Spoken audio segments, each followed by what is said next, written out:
Smoking gelato right now, you know what I'm talking about? Xavier Jordan. $20 blunt.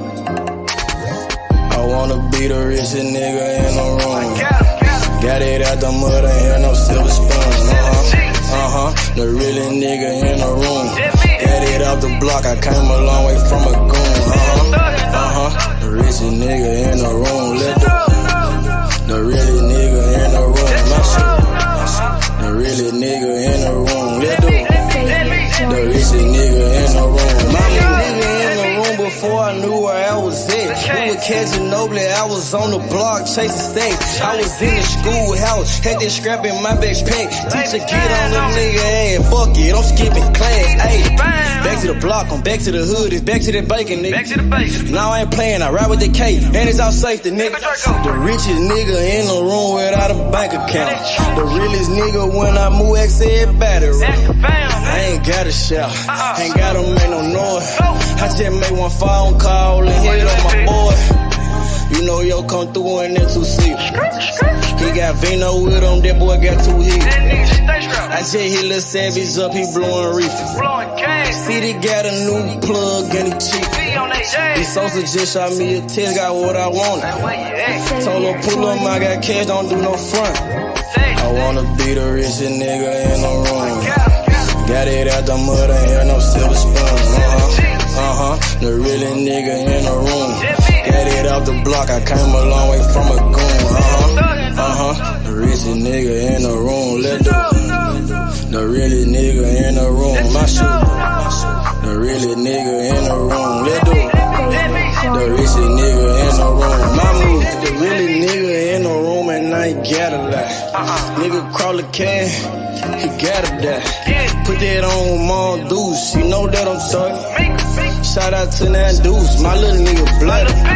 Still in the mound with some folks, nigga. In my crib, niggas cut throat, nigga. You know what the bid, come and get a boat. I got gas, I got Reggie, I got blow. In the summertime, I'm still serving snow. DJ for the high, I don't do the low. Can with the move if it make a profit. That boy coming brown, so we call it body. Steak props, ABM, but the team's the rock. I'm like Shaq to these youngins, I still get the blocks. All these bitches jockey, whole team fly like choppers. And we came with choppers, keep Big Macs just like Whoppers. I wanna be the richest nigga in the room. Got it out the mud, ain't had no silver spoon. The realest nigga in the room. Got it out the block, I came a long way from a goon. The richest nigga in the room. The realest nigga in the room. My shit. The realest nigga in the room. The richest nigga in the room. My move.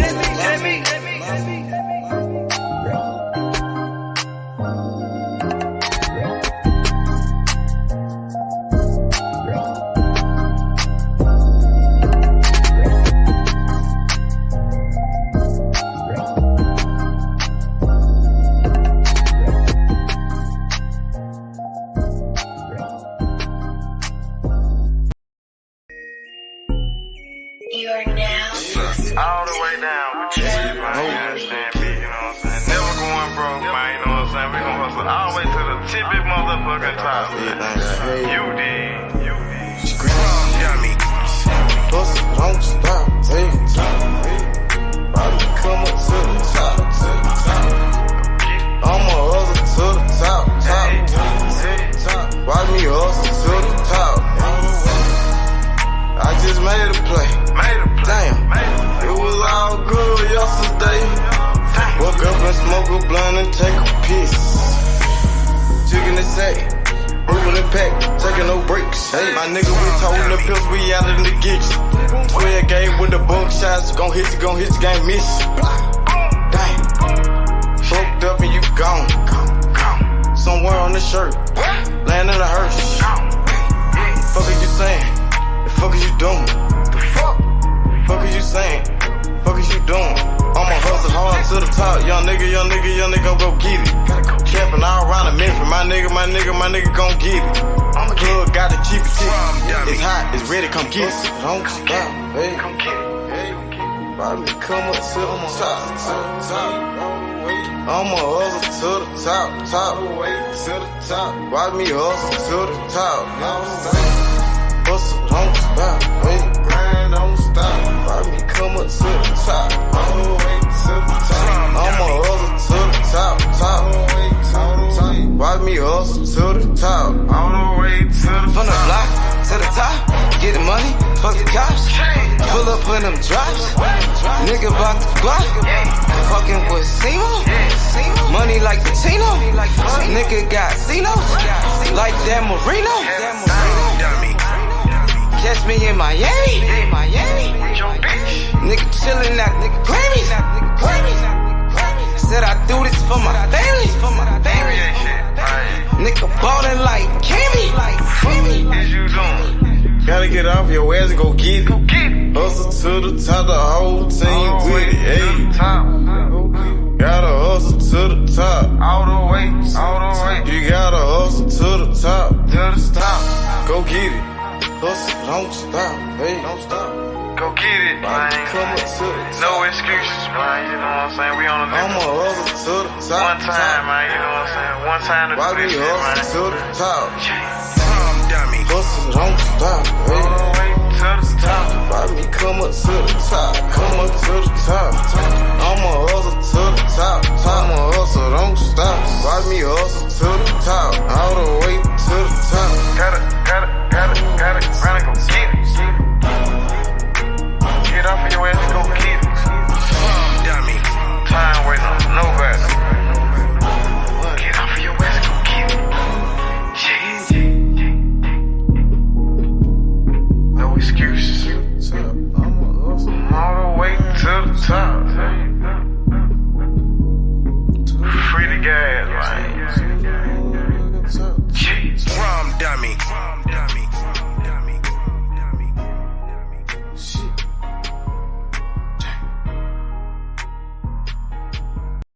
Stop a nigga like me, nigga. You never be fly as me, nigga. I used to bust down a P, nigga. Just to run up me some cheese, nigga. Listen to me when I speak, nigga. I say you hope I'm a priest, nigga. Yeah, I'm a priest to the streets, nigga. Listen to me, we gon' eat, nigga. Listen up. Pull up and hop out that Fendi truck. Flex on these bitches with no muscle. You know it blood on my Fendi buckle. Drips on my nigga, codeine in my liver. I'm smoking that fruit in my pedal like Skittles. Ballin' you niggas won't pick up my drip. But then the bail like school dismissal. Just caught a bum, no missile. Nigga try to me, I'm healer. You know I ain't lying, no symbol. Money over bitches that simple. Bowls in the kitchen, no dishes. All about bread like Jiffy. Clumsy with the weed, I'm tripping. Try to got it for the low, let's get it. Get in the guapa. Nigga, we pass it like Rondo. OJ in that Bronco. We smoking gelato. Nigga, we smoking that game. The bitch with the ass. She ride like 6 Flames. We counting the K's. Nigga, I fuck them, you love them. My nigga, I'm a hustler. Get cake like a muffin. Hot in the oven. Ace money got brains. Nigga, we popping them tabs. Nigga, pull up in that chain. She in love with the swag. Thank God for the blessing.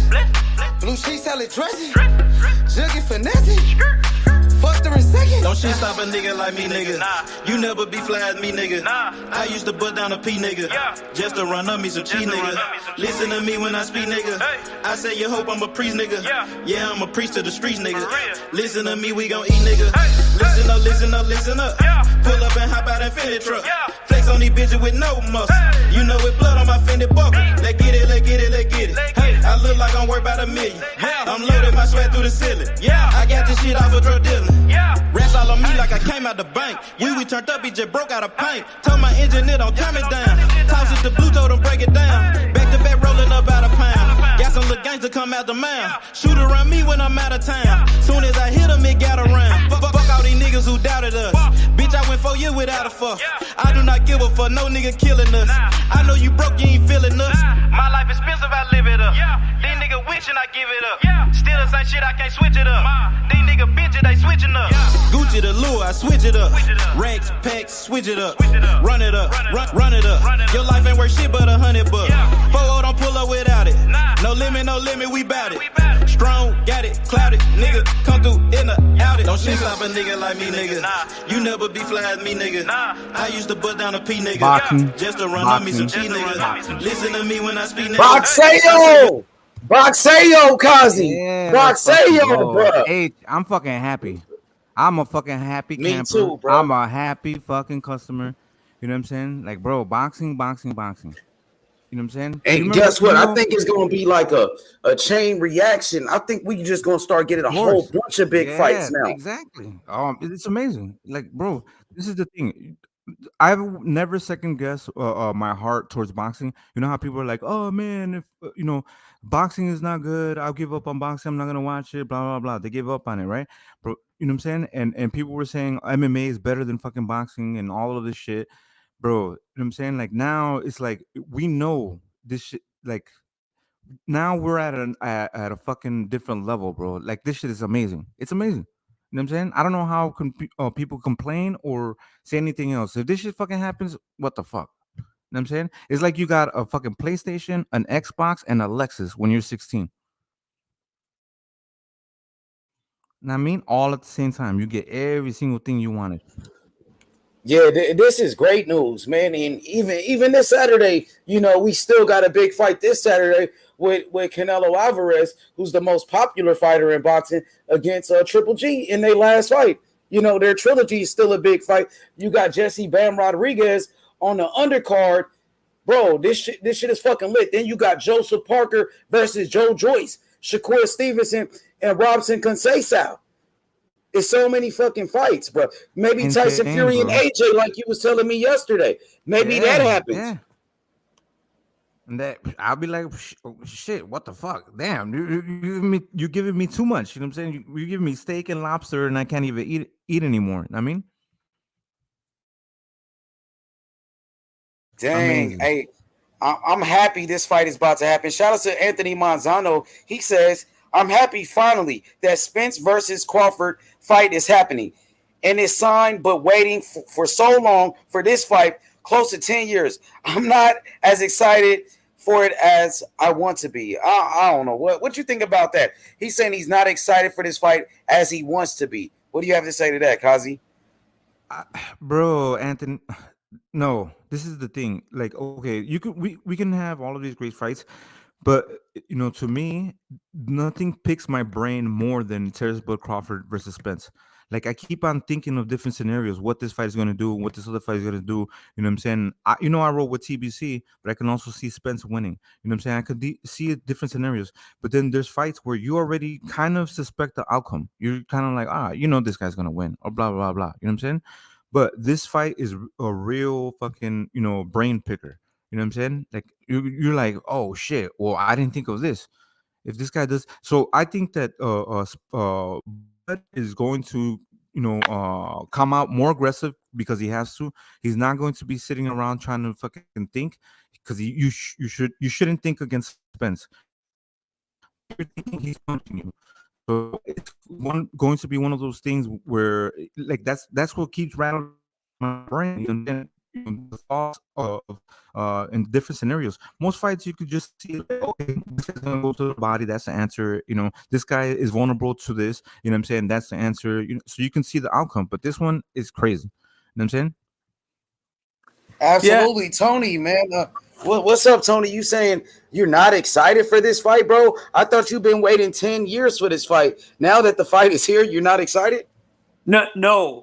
Being that we had to deal with this political BS for so long, I want to be excited as I want to be for this fight, but dealing with all this political BS and this back and forth on Twitter with them and stuff like that kind of sucked the enjoyment for me. I'm happy that the fight finally is happening, but waiting for so long, it sucked the enjoyment for It this hasn't fight been not to 10 years though, Tony. You're it, stretching truth now. It hasn't been 10 years. Terence Hasn't been Crawford 10 years. hasn't even been at welterweight for 10 years. No, I'm saying Exactly. So, no. It like, feels what the like fuck? 10 years. You It feels predicted like the? 10. Were you in? Were you predicting the future 10 years ago? And you're like, oh, this fight should happen. And you know what I'm saying? Are you from the past? I You get what I'm didn't say I was saying? predicting it, but Well, I'm just no, saying it hasn't been 10 years. Just like H Money just said, Tesla Crawford hasn't been what's it called at 47 10 years ago. You know what I'm saying? And Spence was still coming up 10 years ago. It felt like 10 years is what I'm saying. I'm not saying exactly it is exactly 10 years, but with the amount of BS we've been dealing with the back and forth and the fight finally happening is, I'm not saying it's been 10 years exactly, but it felt that long with the political back BS that we were dealing with this fight. Okay, but man, I'm happy it's happening. I don't know. Yeah, I'm gonna forget all of that shit and all the politics and all whatever. That's in the past. You know what I'm saying? I'm the type of person that moves forward. I don't think what happened in the past. If I can see what's gonna happen now, it's about now. It's not about the past. Can't live in the past. Past is the past. That's why it's the past. It's only been 4 years to be exact. Not even close to 10. Yeah, I think Bud wins this fight. Honestly, I think Bud is the one that's gonna win the fight. In my honest opinion, he's a better boxer overall, and he does. For me, I think I've noticed with the Ugas fight, it seemed like Errol tended to like double clutch on some of his shots. He knew he was hurting him, but he was double clutch on the shots. Did you notice that, Kazi, too, with Errol when he was fighting Ugas, that sometimes he would double clutch? He knew he was hurting him, but he would double clutch sometimes on his punches. You can't do that with Bud. Am I correct? Double clutching you mean like you second guessing himself, like not, you know what I'm saying, like maybe throwing a punch and then like, you know, not following up with another punch. I mean, that's the thing, bro. Yes. I don't disagree with you that if you do that against Bud, while you're trying, you don't second guess with Terence Crawford. It's either you do or you don't. You know what I'm saying? You have to do it. You know what I'm saying? If you hesitate, he's gonna be fucking counter punching you. That little split second, you know what I'm saying, is crazy. That's the difference between Bud. Bud comes, you know what I'm saying, like he's not the type of, like, he sees something, he goes after it. He's gonna fucking hit you. He's good. I would say, Kazi, I would say like how Bud, in terms of him analyzing the fight, he's kind of like a Canelo, where they take if you hesitate. Canelo's more of a type of fighter that, you know, builds up his fight. Like he works. You know what I'm saying? Like he gradually beats you. You know what I'm saying? But Terence Crawford, once you make the wrong fucking anything wrong mistake, it's over with. He's gonna just shoot. Like, you know, some fighters you can tell, like, okay, they have a good left hook, they have, you know, a good this, a good that. With Terence Crawford, he has everything's good, and like he can pick and choose. You know what I'm saying? He can knock you out, hurt you with an uppercut. He can hit you with straight right hand or straight left hand. You know what I'm saying? Like he can go to the body. Like it's insane. It's like that's why Terence Crawford is an amazing fighter, because like he's like one of those master boxers, you know, or kung fu masters that know different variations of styles. You know what I'm saying? Yeah. He's good at a lot of things. He's mastering these things. Like he's a master. I would say boxer. He's kind of like Bruce Lee, where he analyzes everything. Like he does. He just really respects his craft and respects the sport. Like that's what he does, bro. It's insane. And people underestimate Bud's power too. Nobody underestimates Terence Crawford's power. If you're stopping, you know, pretty much everything at 147, how would you underestimate Terence Crawford's power? No, because doesn't make no sense. He's wearing them down. He's TKOing them. He's been in fights, right? And I'm not like, okay, Spence will break you down for 12 rounds. Terence Crawford will have a fight with you, right? But, you know, there's going to be a point where he finds a weakness and he capitalizes and finishes you, and it's over with. You know what I'm saying? It's over. The fight's over. You know what I'm saying? Okay. Yeah. And who are they about the same? Are him and Bud, are Errol and Bud the same size, or is Errol a little bit taller? Earl's bigger. Earl's much bigger than Bud. But Bud has the longer reach, Anthony. Yeah, Yeah, Bud, his reach is insane. 74. Like, okay, we were, I used to do I used to try to put fight night boxing on here, and we tried to create Terence Crawford, right?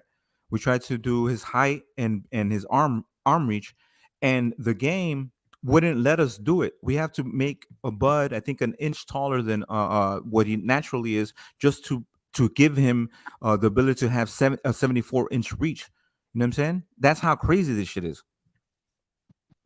so wait, that's crazy that Bud has a longer reach than a guy who's taller than him. How is it just that Bud has freakishly long arms or something? Is that what Yeah, it is? yeah, it is, and and you can see it. they also say he has freakish strength too, and they say he has abnormally large hands. I don't know. I've never met Bud in person, but this is coming from people that's met him in person, has actually been to the gym with him.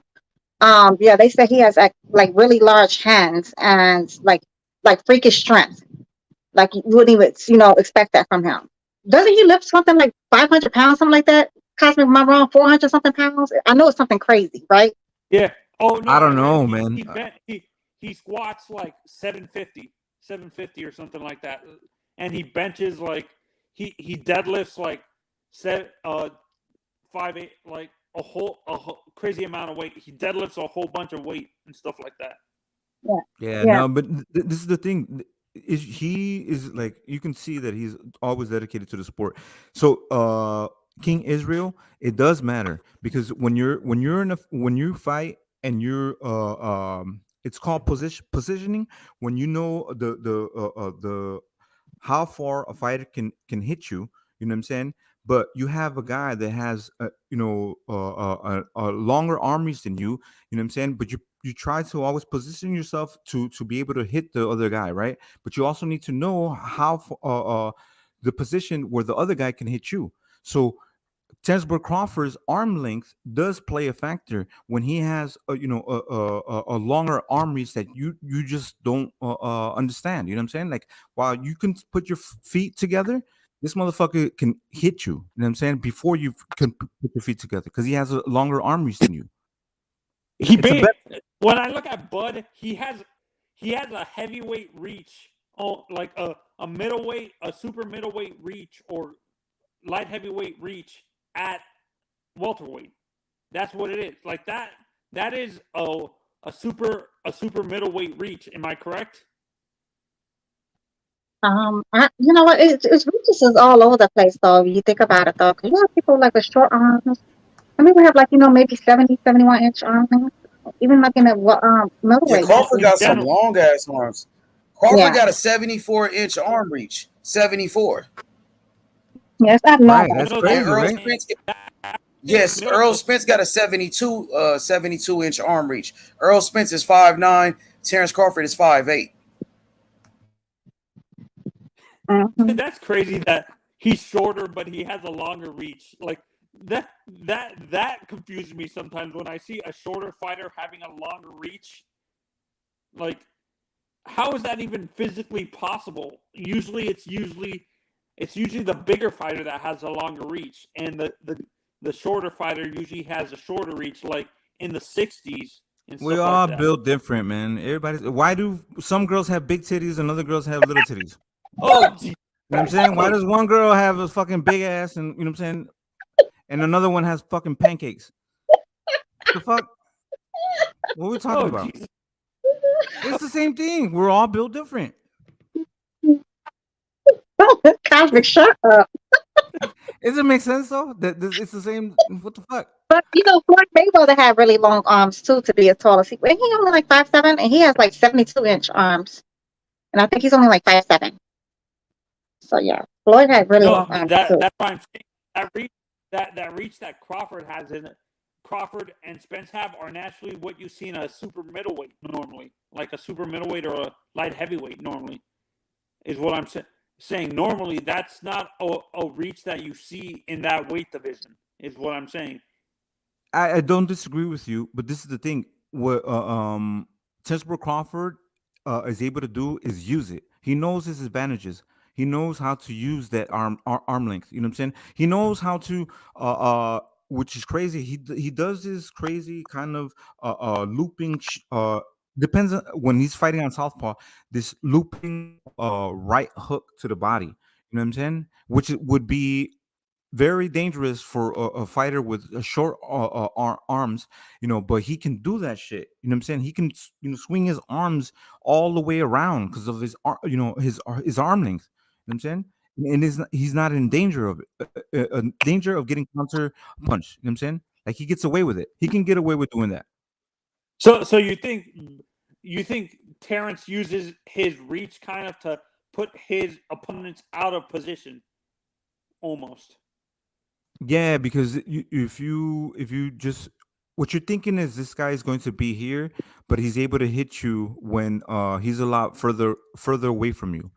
You know what I'm saying? That's the advantage that Terence Crawford with his arms have. I mean, there's so many. There's like it's not just that. It's not like his arm length is what made him a great fighter. No, he's a fucking a brainiac. Like, you know what I'm saying?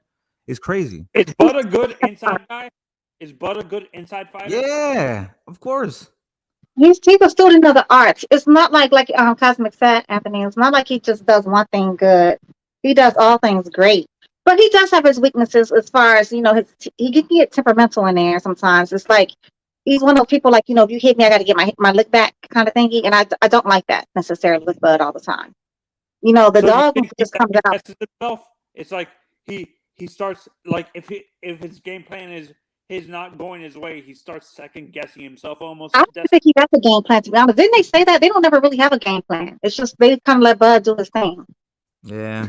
Like it's basically when, like I said, when Bud finds that moment that you're fucking up and the opportunity is there, it's night. It's over with. You know what I'm saying? Who do you guys think catches?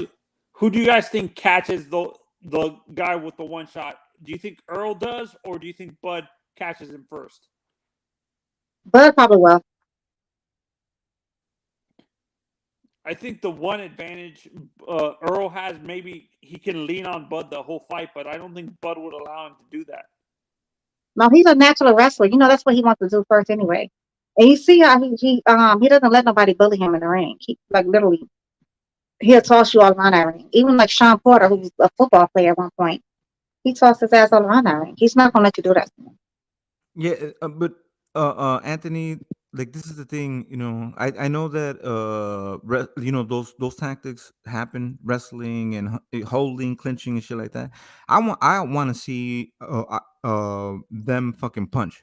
So I don't think they're not clinchers and huggers or you know what I'm saying. They don't rely on doing those things. They rely on fucking fighting. You know what I'm saying? They go in there to bang. They don't fucking go. You know what I'm saying? Clinching. And I'm just saying, like, I don't see. I can see a lot of different scenarios, but I don't see this being a fucking hug fest.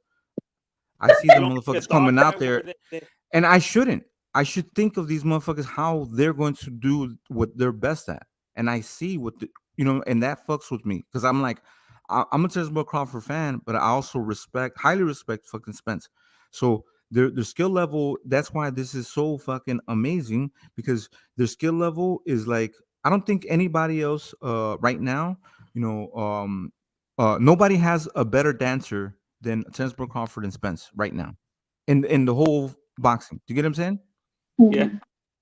And would it be more detrimental for Errol or Bud for this fight to become a dog fight? Man, that's a good question. What do you think, Cosmic? I think this is going to bring out the best of both of them. I think, if they had like, a secret weapon or something that they were practicing and, working on, we're going to see it. I think all the tools are going to come out. I think that this is a fight, you know what I'm saying? Like this is a mission where you're going to pack a lunch, you know what I'm saying? Pack a breakfast, you know what I'm saying? You're going to come with every single fucking thing, you know what I'm saying? That you have. It's not gonna be like, all right, I'm just gonna do, then this is what brings the best out of both of these guys. And this is why it's so fucking amazing. You know what I'm saying? You're not gonna go in there, with the mindset of fighting Mario Barrios. You know what I'm saying? You're gonna go in there with the mindset of fighting another best fucking fighter. You know what I'm saying? And it's crazy. You know what I'm saying? Okay. Shelton, I've been looking at those prices, those tickets prices, Shelton. Yeah, I'm gonna have to pass on this fight though. So they already starting out outlandish. Yeah. Oh, you say they selling tickets already? I thought they don't sell them till a month out. No, that's talking about they already projecting the ticket prices, and they already Oh looking yeah, outlandish. yeah. That's Yeah, what I said. I haven't seen them yet. yeah, But they're when I already see talking them, like $500 to $600. I ain't talking for no good seat neither. Yeah, so I think I'm gonna have to sit that one out. For that oh shit. no, I ain't spending no more than $5. It got to be a So, decent seat. so Yeah. Shelton, Yeah. I want your answer on what I asked Cosmic and Destiny. Who is it more detrimental for this fight? Destiny, What's up, I baby? ain't seen you in a minute, baby. I know. Really? Just want to talk to now. Y'all know I can't see. Oh, Mackie, you think baby boy? You know, I like this. I love you some So, you. I love me some you. Whatever I'm trying to tell you. so All for you, right, baby. Okay. Go Mark, ahead, Anthony. You say no detrimental for what? who is it more detrimental for this fight to become a dog fight? Bud or Earl, in your honest opinion? Probably. Is it more detrimental Bud. to Errol because Errol, Bud has a tendency to walk people into shit. Bud punches in between your shots. That's one of his best attributes. He shoots his shots in between your shots. And he has He fast catches hands. you with the time. His timing is excellent. Once he gets your timing down, he can get the shot off and be out of range before you get your shot off. Damn, So Destiny. Some things never change, man. Your mic's still fucked up. if Shelton, he's like a Nah, drone. we hear her. She good. She Yeah, good. It sounds kind of like a little like you underwater. no, hey, that's a broke Nah, ass she song. good, bro. hold on, man. I was talking. You So good, Destiny. I hear you good.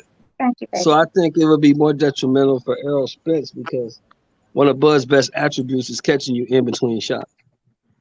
And he has power in both hands. So The question is, who is more detrimental to Yeah. yeah, to get if it into a turns into dog a dog fight? I might say I think it's more detrimental to Crawford because Spence's work rate, his body work. I think he could outlast Crawford in a dog fight. I think he might even stop him late. Man, see. In my opinion, I don't see like these guys getting stopped. I think that if it's going to be just like A decision. yeah, but it's a high level decision. Like these guys are going to go blow for blow. It's going to be a fucking chess match. You know what I'm saying? It's like this guy is going to Shelton Moore. Did you see Barrera versus Marquez? I see more of a No. But have you seen that fight? oh yeah, of course. Come on. You know what I'm saying? You have two master boxers fucking going in there, and they're basically counter punching each other. You know what I'm saying? Being cautious. You know what I'm saying? But it was an absolute. You know what I'm saying? Just a thinker's match. You know what I'm saying? Like if he does this, I'm going to do that. You know what I'm saying? And both were doing the same kind of the same thing, which was they were counter punching each other's punches. You know what I mean? I see more of a Leonard Hearns one. I think it's gonna be that type of fight. You think it's gonna be a chess match? No, but the Leonard Hearns one wasn't no chess match. That shit was a war. It was like a war, man. Nah, but like it was for me, at least the way I saw it, it was Tommy Hearns outboxing or at first he was taking it to Leonard, then Leonard hurt him, and then he was outboxing him, and then Leonard came back in the end. But that fight to me was just Tommy Hearns dominating, and then Leonard having his big moments when he would set him up with shots. But yeah, I could see that too for this fight. With Spence being the puncher and Spence could punch and could be the puncher and he could be the boxer. Who's the puncher in this fight? Who's the puncher in this fight? Is it Spence or Crawford? I say Who's the bigger Spence. puncher? Well, who got How can we say that? And eight Crawford straight got 9 straight knockouts. No, Yeah, you mean in straight terms of the style or who's the bigger puncher? Yeah, who's Who the got bigger 9 straight puncher? Who knockouts got and who more don't? power? Who has 9 straight knockouts and who don't? TBC. That's true, but the nigga Spence, man, that motherfucker. I mean, he's breaking Why niggas' you bones. sound so disappointed? Fucking admitting it. That's true. What you mean? You Just sound admit it. disappointed. Like, that's true. You're right. I hate to admit it, but you're right. All right, fine. Yeah. That nigga Crawford, he can punch, man. I can't deny it. Question of you had a punching bag. You think Bud had a punching bag who stood straight there in front of him and let Bud get off all his shots? You don't think it would have been the same result that your boy Finding Nemo had against Ugas? It would have been the same result. I mean, because that man literally stood there after the 5th round and just stood there like a punching bag and he was waiting to get hit. So I mean, anybody could have Mickey Mouse probably could have went in there and did that. Let's be realistic. Yeah, that was the worst game plan he could have employed against Spence. That made zero Spence sense. just broke him down. Yeah, it's not because Spence broke him down. It's because he decided to do something that was, completely asinine.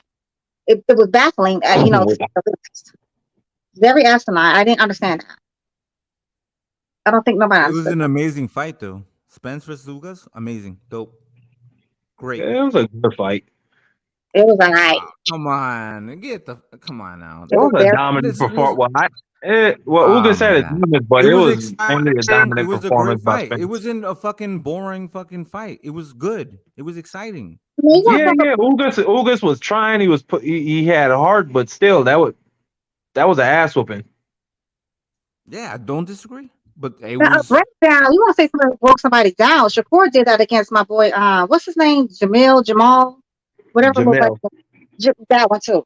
He did that. That's what Shakur did that. But that fight, no, that was not a breakdown. That was just him a punching bag. He just decided to stand there and not move at all. So I mean, yeah, Spence didn't have to do anything. He just stood there for Spence. Shelton, what do you think? Shelton, what do you think about the Ugas Spence fight? Like, what was your opinion? Well, Ugas was giving him some issues until he got hurt in the 4th round. Once he got his eye socket hurt, he just stood there for the last 6 rounds and took punches. But was it exciting? Was it a good fight? It was those body shots, man. It was a war, Cosmic. That was an epic fight. I like that fight. It was a good fight. I don't think it was a war, bro. He was giving man, what you mean? Until he got hurt. What the fuck? That was a great fight. Y'all niggas be tripping, bro. He was giving Errol some problems until he got hurt. Once he got hurt, he just shelled up. Yeah. But Ugas could give anybody problems, bro. What round it was? It was the 7th or the 8th round. He hit Ugas with an uppercut, and you could see it in Ugas' body language. He didn't want to be in. Well, now he didn't want to be in there anymore, but it was too much for him at the time. He wanted to keep fighting even when they stopped the fight. Yeah. He was mad. So it wasn't but like he was hurt. He was hurting though.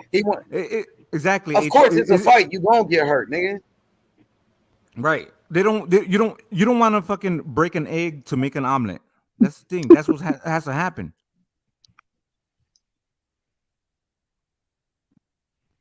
I don't know, but that Ugas to me was winning. I thought Ugas, I had him up until after the 5th round. And then after the 5th round, he just came out and I don't know what happened. Then the 7th round, he hurt. I mean, he wobbled Finding Nemo. He wobbled Finding Nemo in the 7th round. Finding Nemo knee buckled a little bit. And then after that, it was completely downhill though. Like it was just downhill. Like he just literally just was standing there. Yeah, so because once Spence got hurt by Ugas, it woke him up. Right. Woke him up. We're not going to be to another level. He took it to another level, and Ugas couldn't match him. It was over with.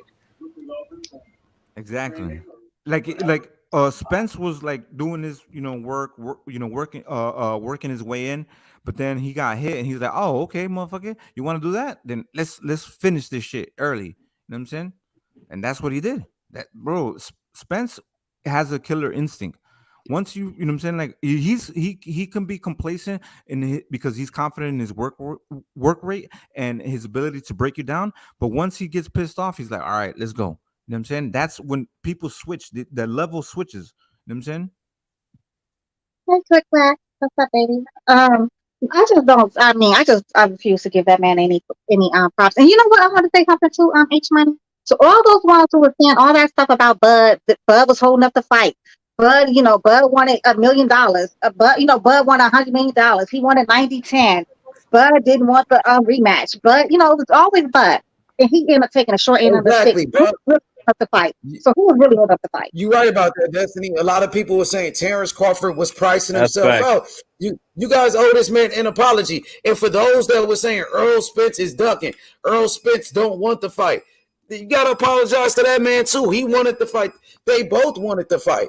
So I didn't understand why the Spence fans were saying Crawford was ducking, and I didn't understand why the Crawford fans were saying Spence was ducking when they both want the fight, and that was going to happen. Yeah, something happened where they found a solution, and I'm thankful for it, and I'm thankful for the fact that we're gonna get this fight. That's the thing that I'm gonna keep on pushing. You know what I'm saying, I'm not gonna worry about what happened in the past. Let's keep it going. You know what I'm saying? Amazing. Yeah, Cosby. Yeah, I got Crawford in this fight, man. I got Crawford beating Spence, man. What's up, D? What's good? What's going on? I got Cosmic don't be knowing what the fuck he talking about. Whoever he pick and you pick against it, and you damn near guaranteed a victory. Do you not see this nigga's profile pic? Yeah, but he ain't no Bud fan. He ain't no Bud fan. He just on there. He one of them. Really? He got a little smoke in him. That motherfucker go both ways. He'll straddle. Detail. You trying to fight? We can do this another day. Right now, I'm very happy that we're getting this fight, bro. You know what I'm saying? Yeah, I'm a happy camper. I am appreciating boxing. Like, I'm on a high Who you got right winning, now. Cosby? Who you got winning? Bro, it always. This is the thing. I'm going for Terence Crawford, but I could see either guy winning. It's just, you know, this matchup is so good, man. You know what I'm saying? It's insane. I can't. He got a little smoke in him. He say smoke going for Earl. He say Earl gonna win, but if Bud win, he gonna be happy. How that happen? How can you do both of them? Because we appreciate both fighters. Like, this is not. It's not like he got a little smoke in him. You heard him? Because we appreciate bro. both. How you gonna want both of them to win? I don't understand that. No. It's not okay. If I'm okay. I've been watching Terence Crawford longer than Spence has been around. You know what I'm saying? I've been watching Terence Crawford since, you know what I'm saying, like when he first got his shit. You know what I'm saying? When he had to go to England to go get his belt, get respect, and fighting all these great guys. You know what I'm saying? So Spence is, you know, he's the new kid on the block in a sense. You know what I'm saying? But I fuck with Spence, but that's the thing. I've been rolling with fucking Terence Crawford. You know what I'm saying? Like, that's my homie. You know what I'm saying? Like, I have more history with him. I'm saying, watching him, supporting him, you know, continuing to believe in his capabilities. Who got the killer? Who got the killer? Somebody got a killer. I heard that killer. Yeah. D, let me ask you a question. Go on, Cos. Shut up. Going. All good. That's the thing, man. Like, I just like I like both fighters. So look. I like how Spence grinds, like, bro, his work rate, and he just keeps on fucking, bro. Like, you hit him with a shot, he'll just adjust, pivot, and then come back at you again, and continue to do what he's doing. You know what I'm saying? I like Spence a lot. You know what I'm saying? But I've always been a Terence Crawford fan. I'm not going to fucking just change up. You know what I'm saying? I believe in him. You know what I mean? Well, I despise Finding Nemo. I really despise that man. Nothing about him I like. I just despise everything about him. I despise his hair, his clothes, his house, his shoes. I just despise him. God damn, Destiny. Let me ask you a question. Hey, Destiny, what about him stepping up to the plate and taking the fight, though?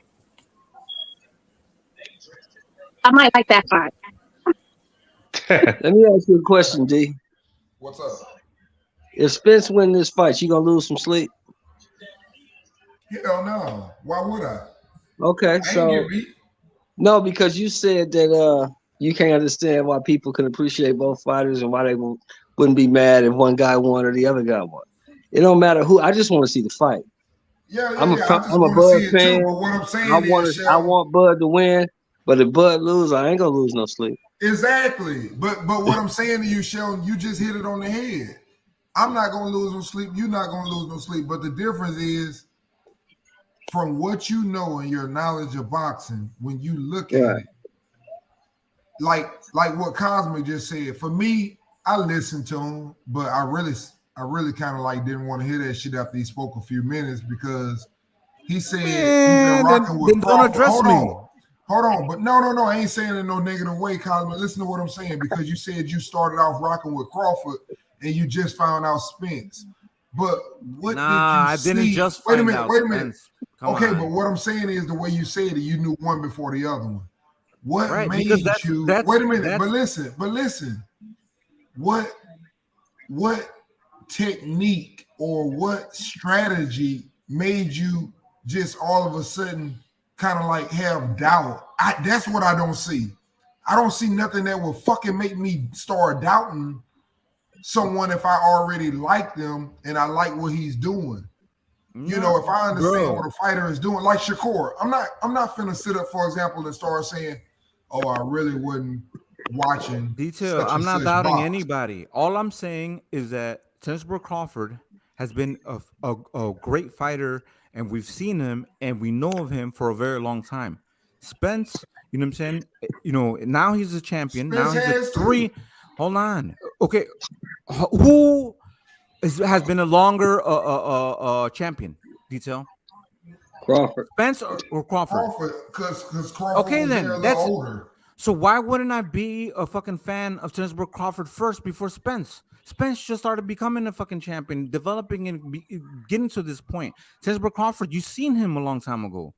You seen what he was able to do. You see what he's doing. You know what I'm saying? So Spence is here. I don't disagree. That's the thing. I just know think the history my of personal Terence opinion. Crawford, and I've been rolling with personal Terence Crawford. opinion. Let me So tell I'm y'all gonna- how I really This is feel. the thing, but detail. This is the thing. What I'm saying is like, if I see another guy, that that's coming up, I'm gonna switch sides and just abandon a guy that I've been rolling with for a long time. You know what I'm If he saying? better, Following? that's like Boots. That's like Nah, Boots. I I wouldn't do still that. think I wouldn't do that. Crawford is the man. I think Boots needs a little bit Okay. more. But if Okay, so anybody you're- was to if beat you- him, I think Boots is the guy.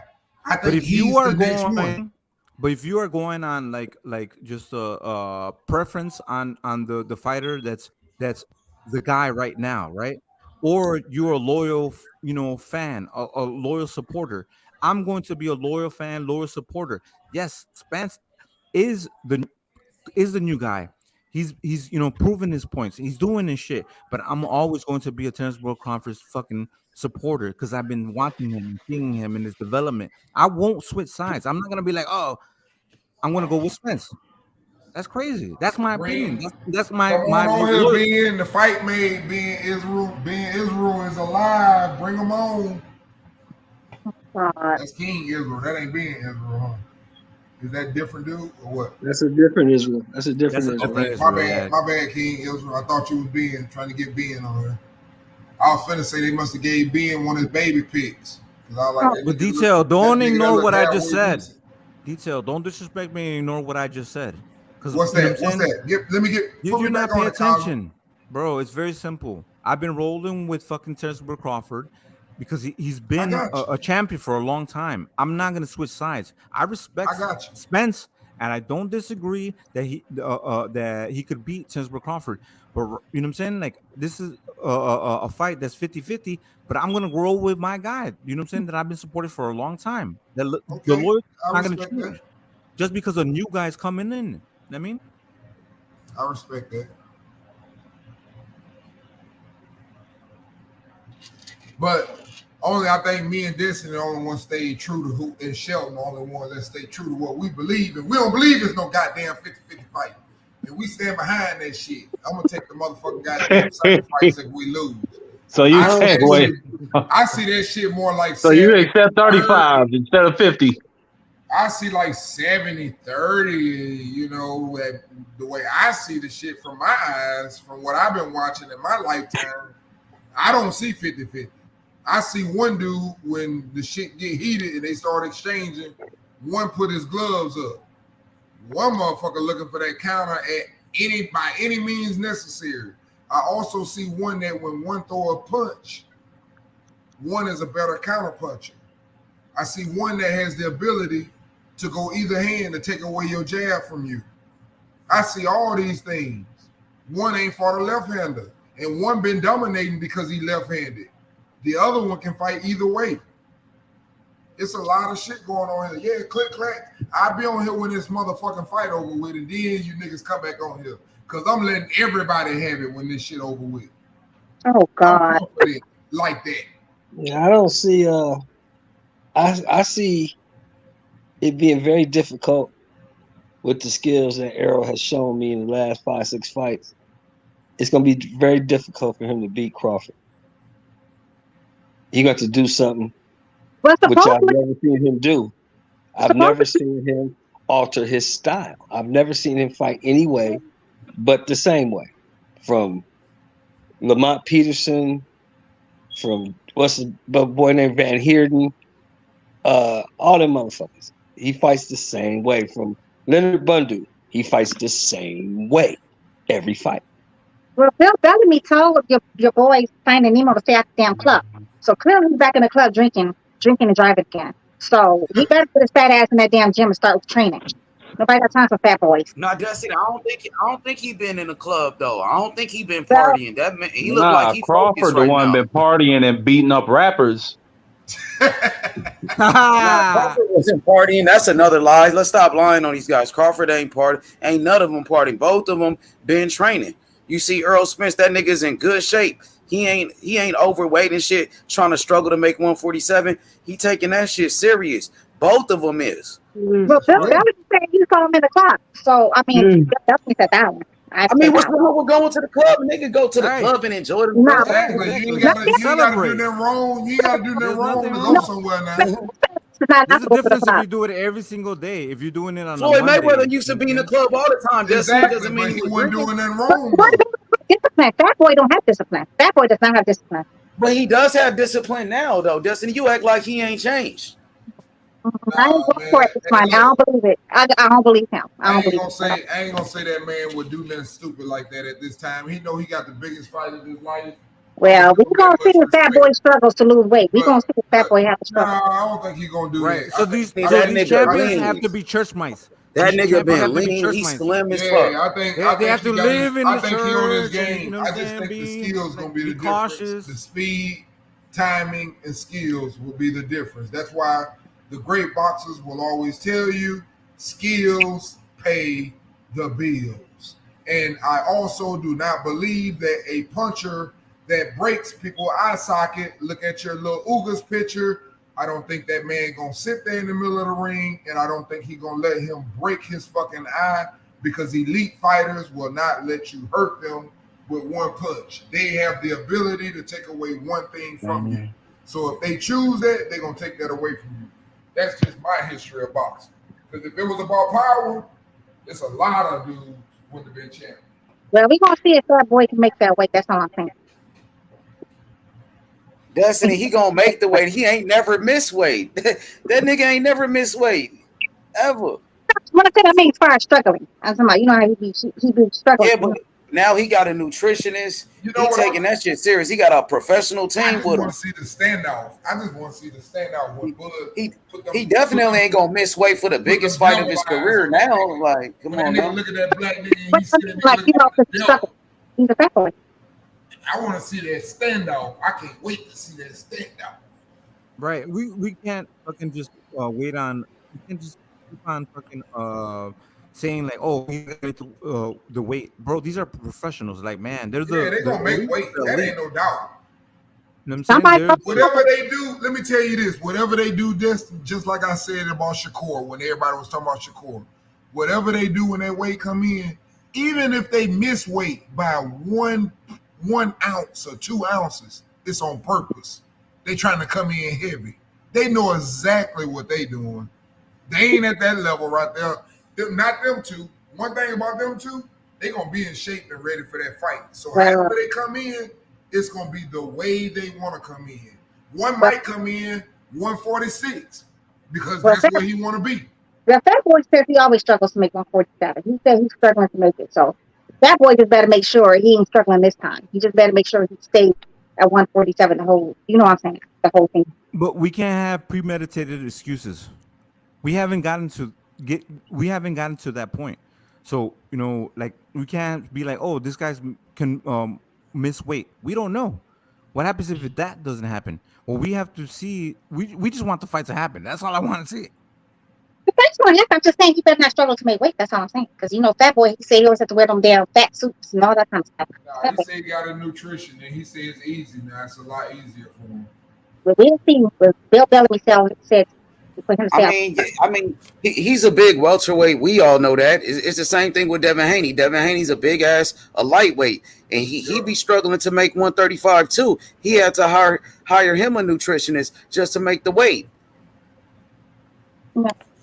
Right, and that's the thing. These guys get it done. How they do it, fucking. I wish I could do it. I wish I could lose 10 pounds in one day. That would be amazing. You know what I'm saying? Hey, in a fight of this magnitude, you could expect the best version of Errol Spence. You could expect the best version of Terence Crawford. Both of them. Both gonna be ready. You can expect after the fight on your channel the best version of me laugh at the end of that fight. Right, and that's gonna be what y'all think. You know when they say iron sharpens iron, bro. Mm-hmm. The winner of this fight, that iron's gonna be fucking sharp as fuck, bro.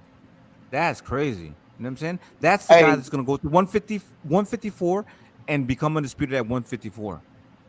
Poor thing, y'all don't get it. Bro, this could be one of the greatest fights ever, like on some real shit. It could definitely go down in history books. And then if Bud turns around and drops them damn belts and moves up to 154 and ball up Jamel, it's a wrap. He's going to be like the greatest fighter ever. For sure. He'd be one of the greatest fighters of all time if he does that. Yeah. Amongst like you got to get past Spence first though, and that's not going to be easy. Spence going to come with the smoke, no doubt about it. Spence a bad motherfucker. He could fight. He always could fight. He always been a beast. Everybody knows Spence a beast. And if you don't think he a beast, something wrong with you. That nigga's a problem. Right. That's the thing. Like, man, I keep hearing people saying Spence or Crawford's going to get schooled or they're going to get exposed. Nah, it's not that. Like, the heart, you're going to see the heart and the determination if these guys come out. This ain't no average fucking shit, bro. These ain't no average fucking fighters. This is why it's so significant. This is why it's so meaningful, so important for the sport of boxing. It's insane. You have all of these other guys, Fury, Canelo, all of these guys talking about this fucking fight. You know what I'm saying? They respect this fight. They respect very much an average fighter. But Spence is very much an average fighter. He's a rocking, stocking robot kind of fighter. They stopped that rocking, stocking robot. Nobody stopped that rocking, stocking robot. Yes, hey, both of y'all had y'all opinion. Why y'all can't just wait until after that fight and then call that person crazy? Well, we can debate it though. Ain't nothing wrong with debating it though. So that's it. You feel like you. Go ahead. Hey, H, this is what I'm trying to say. I was on YB channel earlier, and YB said, and I wanted to make sure that he understood that. He said, Bud fans are delusional. And I said, okay, I can agree with that. If Spence wins, Bud fans are delusional. But if Bud wins, that means that Spence fans was delusional. So I don't think anybody's being delusional. I think you got because some of us really believe, like me, I really believe, and I am delusional. I'm going to admit that. If he beat that nigga, I'm gonna be like, damn, I sure didn't see that. I am delusional for that nigga. That doesn't make I don't see that shit happening, and I'm pretty sure of that. So I think they delusional. So that's why I said somebody delusional. No, nobody's delusional. No, it's the extreme of their fan, like how they're a fan. There's extreme fans. Hold on. So I would be delusional because I can't see it. But detail. There's certain Spence fans that just they just love Spence, that they hate on Terence Crawford, right? And they only see one thing. That's being delusional, right? But then you have real fans that can see the fight, the outcome could go either way. That's being rational. You know what I'm saying? So delusionals, I don't deal with like people that are just fucking fans and predict a fucking fight and just say, this guy's gonna win, and doesn't give the other fighter a chance. I know what it takes for him to beat Crawford. I know what it takes for him to beat Crawford. I'm gonna be honest with you guys. I know how he can beat Crawford. The problem that I have with it is two things that I think he could beat Crawford on. First of all, I think being the bigger guy and just overwhelming him with his power. Can he do that? Here's the problem with that. I know, even though people say he doesn't move anymore, that he's going to move side to side. So I don't really believe that. That's the reason why I say and think the way I think. The second thing is Crawford is vulnerable to overhand rights. Spence left-handed. He doesn't hardly ever throw if you're talking right. about, But I'm just saying the reason why I but, feel like he can't win. It's the styles. It's just a bad matchup. But detail, this is the thing. You're actually trying to bring your opinion. And that's what I said. The fight. Hold on. Exactly. But you actually have an opinion. But so delusional fans, they just ride with their fighter, and they can't see the possibility of the other guy beating them. That's when you're delusional.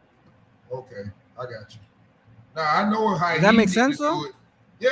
Because that's what I said. I think he needs to overwhelm him, but can he do that?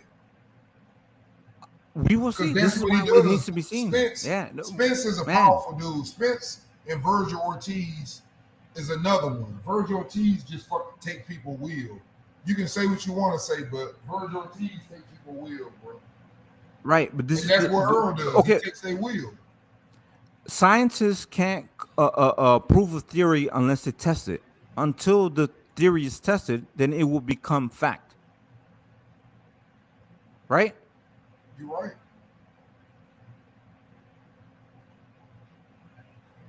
My thing is, though, I just don't think Lil Buddy was that great. I'm sorry. Spence is very much a rock and stocking. No, I'm sorry. He's a rock and stocking robot. That's all he does. He just comes forward. He cannot fight off his back foot. I've never seen him use lateral movement. He barely has defense. Your boy Spence, the only thing he has is a heavy left hand. And you can't depend on that. Like we've seen that with, my baby Welder. You cannot just depend on one heavy ass punch and think that's going to make you win every fight.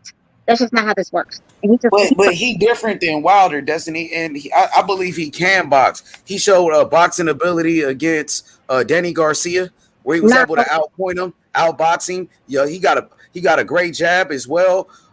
Mikey Garcia, he did whatever he wanted to do with Mikey, so he did box Mikey a little bit too in that fight. And he was an Olympian too. So Hey, you ain't switching up on me, are you? I can what you say? You ain't gonna switch up on me, are you? I said that sound real good what you just said.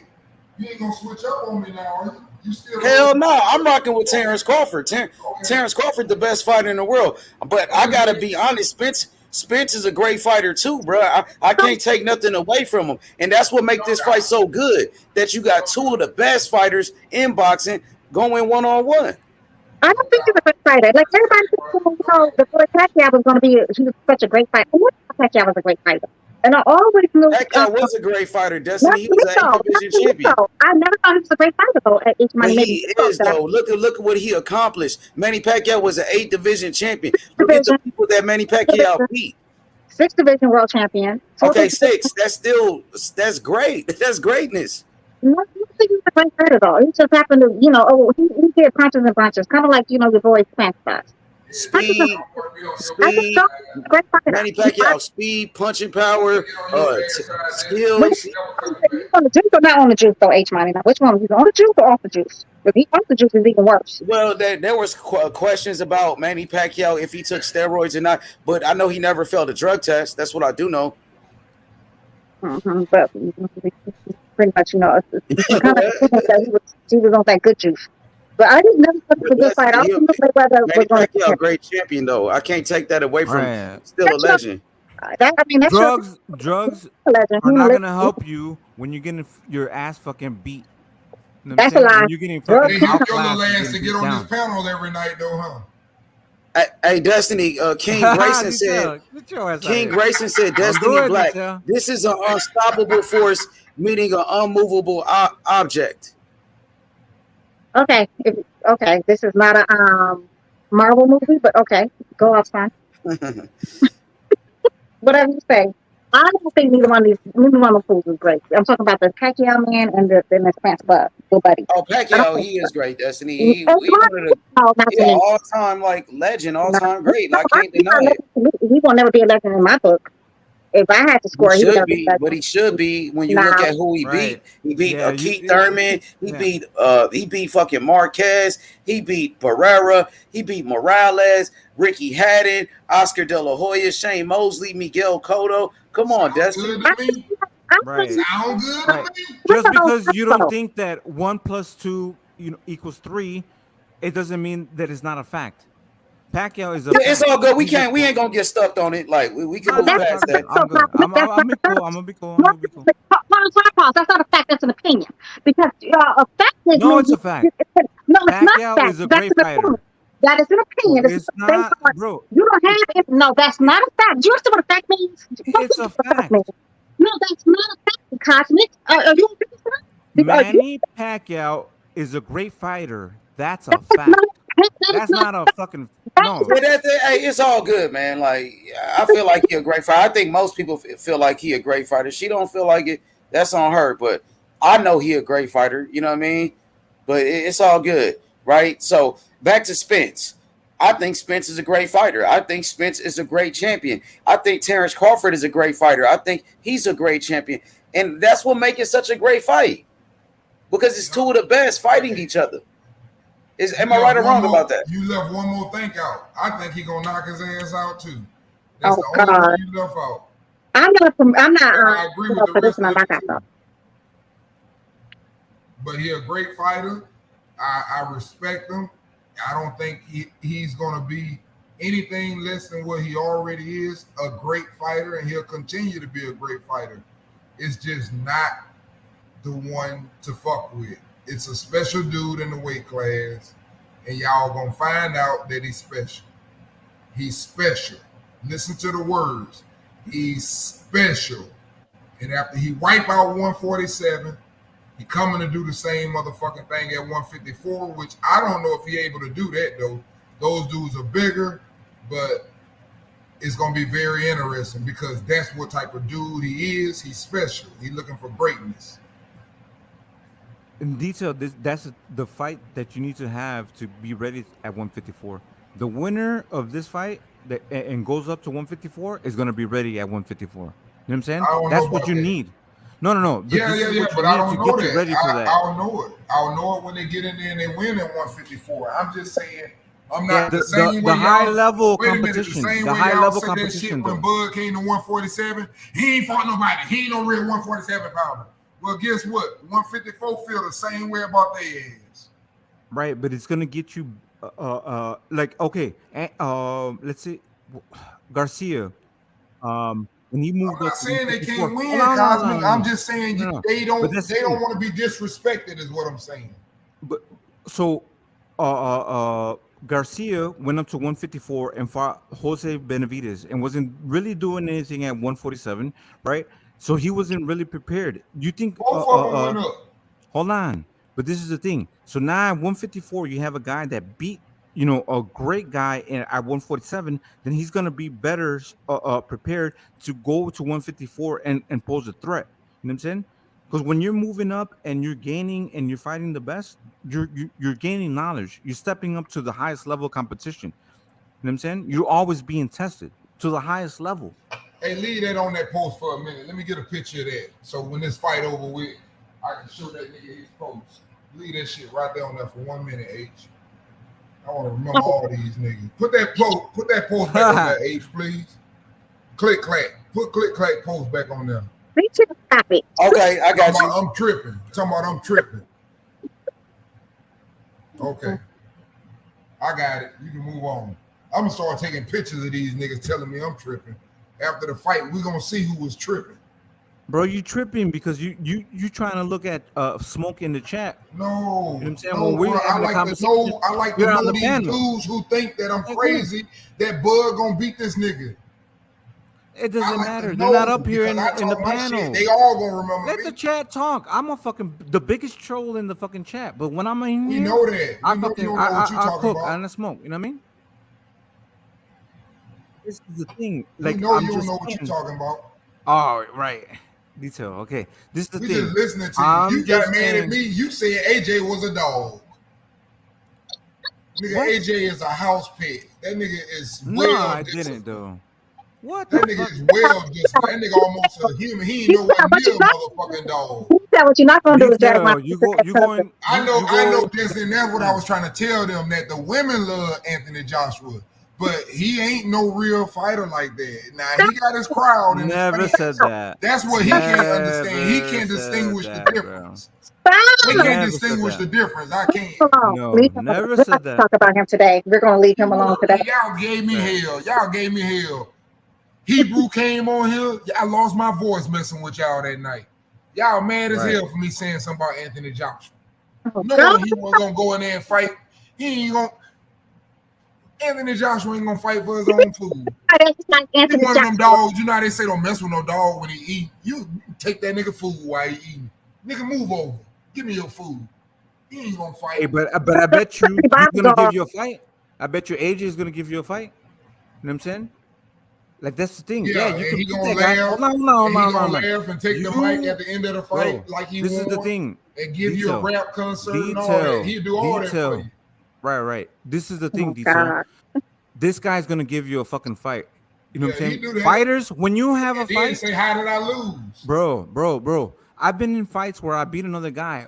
You know what I'm saying? But I knew this. I had to fucking go to war with this motherfucker. I ain't talking I had about to your good fucking. You know what I'm brothers. saying? And I respect him. I probably won't do it again. But you see him like, oh shit. You know what I'm saying? Like this motherfucker's gonna give you a fight. That's how Anthony Joshua is. Anthony Joshua, win or lose, he's gonna give you a fight. He's gonna go in there and fight. Y'all You know what I'm think saying? I'm playing. I'm getting Are all these. you willing to go in there and fight with Anthony Joshua? That's the thing. He's willing to go in there. Y'all think that he's crazy? He's just a fucking fighter. He just likes to fucking fight. He's down to do it. He ain't no fucking square. Yeah, I leave ain't saying Anthony Joshua good, alone. but Leave this him Coach alone. motherfucker JR fucking Smiles fights, bro. post He's two a fighter. H. Bro. I want all these niggas. The fight on now. I love this shit. I want Y'all all these niggas for post. that. Y'all smash the like button. It's for free, y'all. It doesn't cost any money to smash that like button. To smash that like button. I know, right? Hit that like button. It's Punch for that free. motherfucker like Right. goddamn Crawford Yeah. hit Earl. Punch it. Yeah, it's Right. free. Because me and Detail in here fighting, and Destiny is in here. And then we got Market Dan hasn't said shit in a long ass time. You know what I'm saying? But boxing is amazing. It's great. Boxing. Our, you know what I'm saying? We love it, Our man. We love community. it. You know what I'm saying? Our community, our small niche community, we are small in comparison to what people pay attention to, basketball, football, things like that. You know what I'm saying? I want to fight for us. You know what I'm saying? When we have fighters fighting for us and fucking getting money, getting $50 million and fucking becoming significant in economics, I'm supporting that. Doesn't matter who it is. YB. Come on here, YB. Come on in here. Now, Fight is made, YB. now, The fight is made. now, leave light skin ass off of this. I don't want light skin on here. YB. YB gotta come in. YB He's gonna gotta come in come and piss me off. No, leave light skin. Boxing, Come on, Destiny. Let YB boxing. in, man. No, leave light skin where he at. Because he's gonna come in here talking that jibber jabber, and I don't want to hear it. Piss me off. Oh man, I'm excited. You're giving bro. him At the end of the more day, reason like to you get in said, here. bro, the fight made. I'm just happy.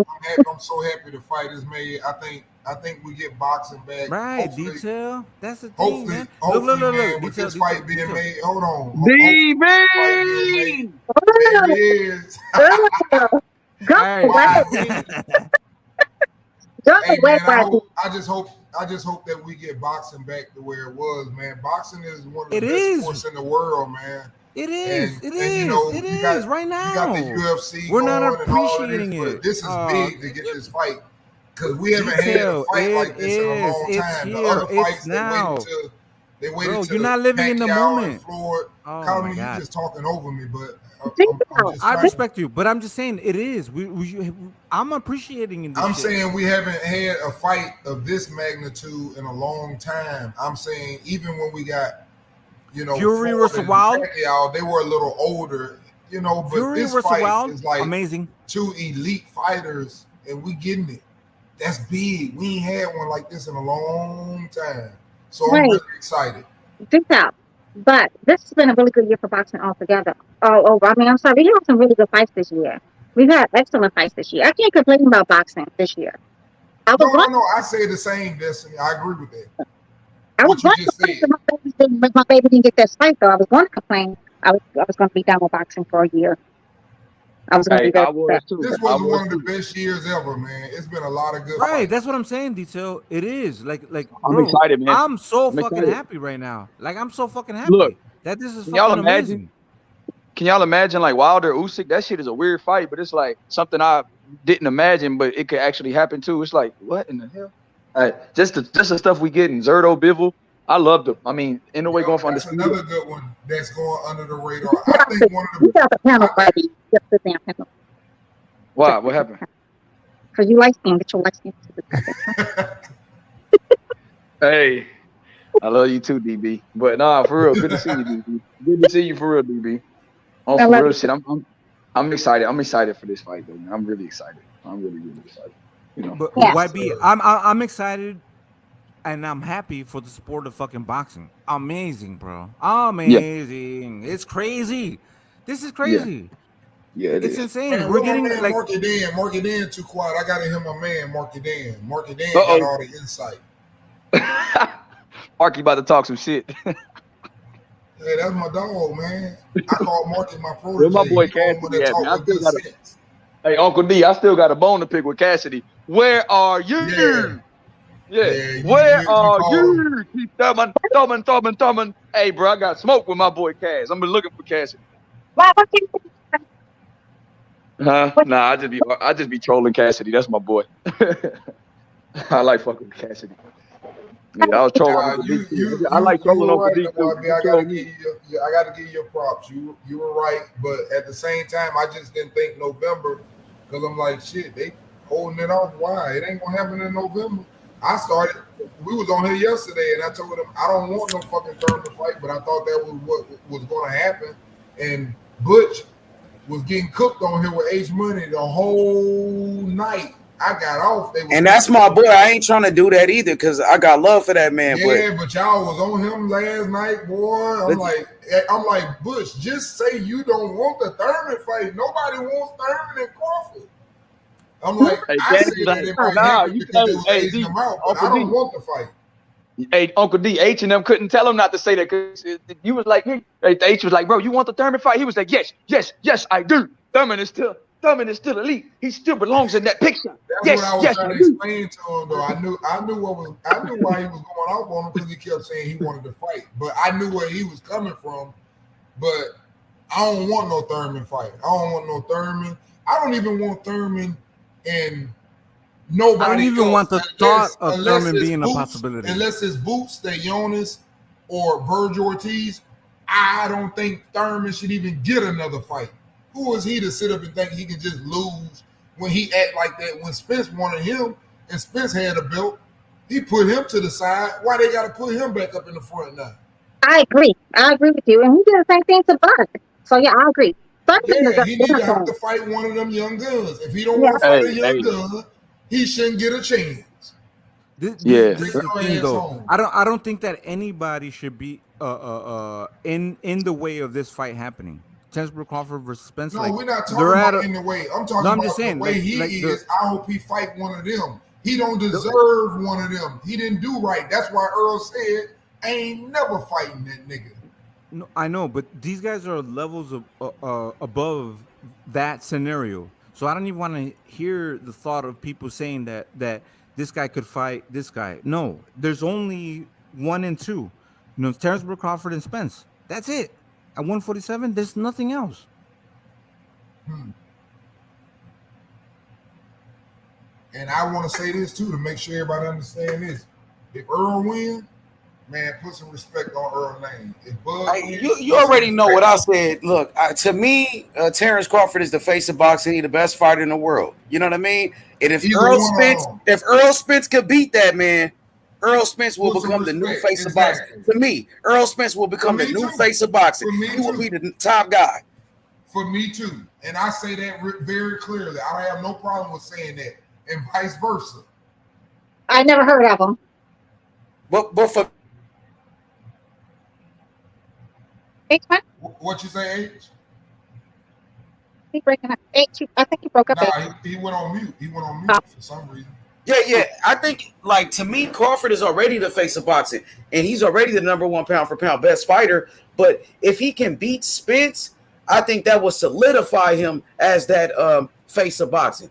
To me, he's already the best fighter. But for those that say he's not the face, I think if he beat Errol Spence, that will stamp him like, yo, this dude is the face of boxing. Yeah, no doubt. I agree with that 100%. And I got to say the same thing for Earl. If Earl beats Never him, heard of him. Who's that guy? Never heard of that guy. That's the guy that's about to fight Terence Crawford November 19th. That's the guy. That's the guy. That's the guy your baby about to fight. That's the guy your baby's about to fight. Her baby versus Finding Nemo. One eye Willie versus Bud Crawford. That's what it is. That's the name. That's the name on the fight poster. I'm gonna make me a poster that say One Eye. That shit, because that shit might end up being true. That nigga might be One Eye Willie for real after that fight. So I'm not saying that shit. That ain't funny. Nah. That shit can happen for real. That's why I say that shit. That ain't funny. Boxing crazy. Hey, y'all seen what Eddie Hearn said about EJ? Man, I ain't gonna lie. Earl got a lot of fucking haters. Eddie Hearn was like, "Oh, Errol Spence is damaged. Terence Crawford gonna beat him." He said he was damaged, bro. That nigga disrespectful like a motherfucker. Eddie Hearn. Fuck Eddie Hearn. Yeah, he said he damaged. Eddie Hearn said that the Charlo resume. I forgot what he said. He did a lot of shit. Yeah, he was shitting on Charlo and Benavidez. You seen that shit? Yeah, I saw that shit too. I saw that. It seemed like every PBC fighter he's shitting on. Yeah, he got a foul mouth. Say Eddie Hearn gangster around this bitch. Yeah, he is, and he got a beef with Ellerby too. So it's like a PBC. Eddie Hearn. Anything you can do. What's up, Kyle? How you doing, bro? Remember you was talking about Leonard Ellerby versus the boy, the Eddie Hearn? Chilling, bro. Yeah, good to see you, Kyle. Good to see you, man. Hey, that's crazy how they announced the fight, during Canelo Triple G fight week. They bruh, ain't nobody talking about Canelo and Triple G. Everybody talking about Crawford and Spence now. Question: said this fight was worth $90 between Triple G and goddamn Cinnamon. Now who put that price tag on there? What delusional drunk person put that kind of price tag on there for that fight? $85. Who's paying for that? I don't even know who said that, but ain't nobody talking about Canelo and Triple G. And DAZN said pay-per-view is dead, so shit, niggas shouldn't even be paying for that motherfucking fight, really? That boy Max Kellerman said, even if the Super Bowl was on, he gonna record it and he gonna be watching this fight. He said that. He did say that. He said your favorite basketball player, NFL player, gonna watch Spence versus Bud. That's simple as that. Right. He said it on matter. He said it on matter. World is gonna watch this shit. He said stop and watch. This a top 10 fight. I'm telling you, man. All time top 10 fight, man. Where you rank it all time in the welterweight fights? They had some great ones. Where you rank it at? Since Sugar Ray Leonard era. I gotta see the fight because some of them fights, like in that ranking, is there because of the fight, not because of the build up or anything, because of what was inside that fight. You know what I'm saying? So I want to see this fight first. But if I'm gonna go off the hype, this might be number 2. I don't know, man. It might be 1. I don't know, man. Cause look, man. The hype is real, but I don't think it's gonna live up to what it is. But I do think the hype is real. Well, you talking about this fight? You don't think Errol Spence and Crawford will live up to the hype? That's crazy. I don't think it's gonna live up to what it is. Man, hell yeah. The way both of them niggas fight, man, they come to get it, nigga. You didn't you seen Errol Spence last fight with Ugas? Errol Spence last fight with Ugas was a war, nigga. One man is gonna be real good. Or if you on that one side, it's gonna be the most exciting shit a battle of attrition. Frank Martin, Chris Colbert. Y'all can book that shit in. Mark it on. Colbert versus Frank Martin on his undercard. I'm telling you. And they got Kingpin Stanionis on there too, right? I've been asking everybody about Stanionis versus Crowley, but I don't know now. It might be Cody Crowley. I think they're deciding whether they're gonna put Boots on the undercard versus somebody or Boots on that Silver Paul undercard. But I think he might want to be on this one. I don't know. I can't wait though. Boots versus Ortiz. Nah, man, you know that ain't happening. Ortiz gonna fight Stanionis, guy. I know. I'm just saying some shit. Boy, if we got that shit. Yeah. I would love to see Boots versus Ortiz. Ortiz said he needs another 5 to 6 years, 1,000 years before he can fight. So we can count that. It's cool. Hey, Bernie the boxer Well, said tonight that it's going to be in Las 1,000 Vegas years? Raiders Stadium. It's going to be in I the saw Raiders that Stadium. Bernie live right now. He live right now talking that shit. I seen him. So that Oh, shit hey, gonna happen, bro. Hey, Bernie said it's going to be in Raiders Stadium. Man, that's gonna be the first boxing fight over there, right? Hey, Yeah, hell yeah. In Raiders Stadium, hell yeah. Hey, bro, Where all the niggas that said this fight wasn't gonna happen? Where all them niggas at? They gone now. You ain't gonna see Where them no all more. them niggas at? but Hey, see, we got to get Rick Glazier back on the show. No, he don't fuck with me, man. He don't fuck with me after that shit. hey, look, but what I want to He know, looking stupid now, huh? Ain't it, YB? That nigga looking stupid. hey, man, He look, cooked my Uncle Bill, bro. Fuck what you talking about. Talking about you cooked Uncle Bill Haney, bro. Nobody. Hey, look. As much as me and Bill argued, but I ain't never seen him get cooked for real. I ain't never seen that. Bill Haney could hold his own talking shit with anybody. That motherfucker got a mouthpiece, straight up. Hey, man, but everybody And he been pulls up. He's like, all right, you want to do it? I'm going to come to your channel and pull up. He pulled up. I was like, oh, shit. Damn. Fuck Rick Glacier. He a racist, nigga. Fuck that racist motherfucker. Hey, I ain't never seen Bill Haney in the comments until that day. That nigga was not having it. Listening all the time. He might be listening right now. You and Bill Y'all Haney. need to be quiet. Be in the comments almost every day, bro. We need a Trust me. special guest appearance for my dog, JFL Mo Bars. Man, DMX, just cuss my nigga. Go ahead, DMX. Man, fuck Dipset. I'm just kidding. hey, man, look, everybody been just glossing over the fact that this is a 2-fight deal. This ain't no 1-fight deal. It's a 2-fight deal. Hey, go ahead, remember in May when I said this shit gonna be a 2-fight deal? People like, man, you. And then remember I said, Bud want a rematch clause too. Hey, it's a bilateral rematch clause, bro. Both of them can trigger the rematch. Both of them can trigger the rematch. D, tell the truth. Told y'all Hey, ass tell the gonna truth, get first 2 and fights foremost. out this motherfucker. Rather it be a draw or not. They gonna get 2 out these niggas. But see, unless somebody get their ass punished and they don't exercise their rematch like Canelo did. Unless they do some shit like Canelo did. Tell the truth, first and foremost. You gotta make sure you shout out the First Lady, Destiny Black, first and foremost, bro. I'm good with all that though. Yeah, but Don't forget to talk about that. Money. Y'all be trying too hard. Y'all be trying too hard. What's up, Mo Bars? Be quiet, details. Mobiles, when you come here talking like The only one might have a chance. My protege might have a chance, Marky Dan, because he treat her right. The rest of y'all be overdoing it. Shut up. Nigga, don't be grouping us up, nigga. Sit your ass in the corner, man. She's scared of the rest of y'all. And Three's got that high pitched mic. You can't fuck with him. He sound like one of them niggas from back in the days in the 80s from Second to None. Nigga, I'm high pitched voice. Nigga, I'm your nephew. Fuck you mean, nigga. That's why my voice like this. Gotta put a little more age on that. I like that LA. That's that West Coast rap back in the days. That I used to love that Second to None. AMG. Three that you in your 20s. Ain't that about a child? I am in my 20s, but you know, D tell the truth like 72. So my son. So I ain't there yet.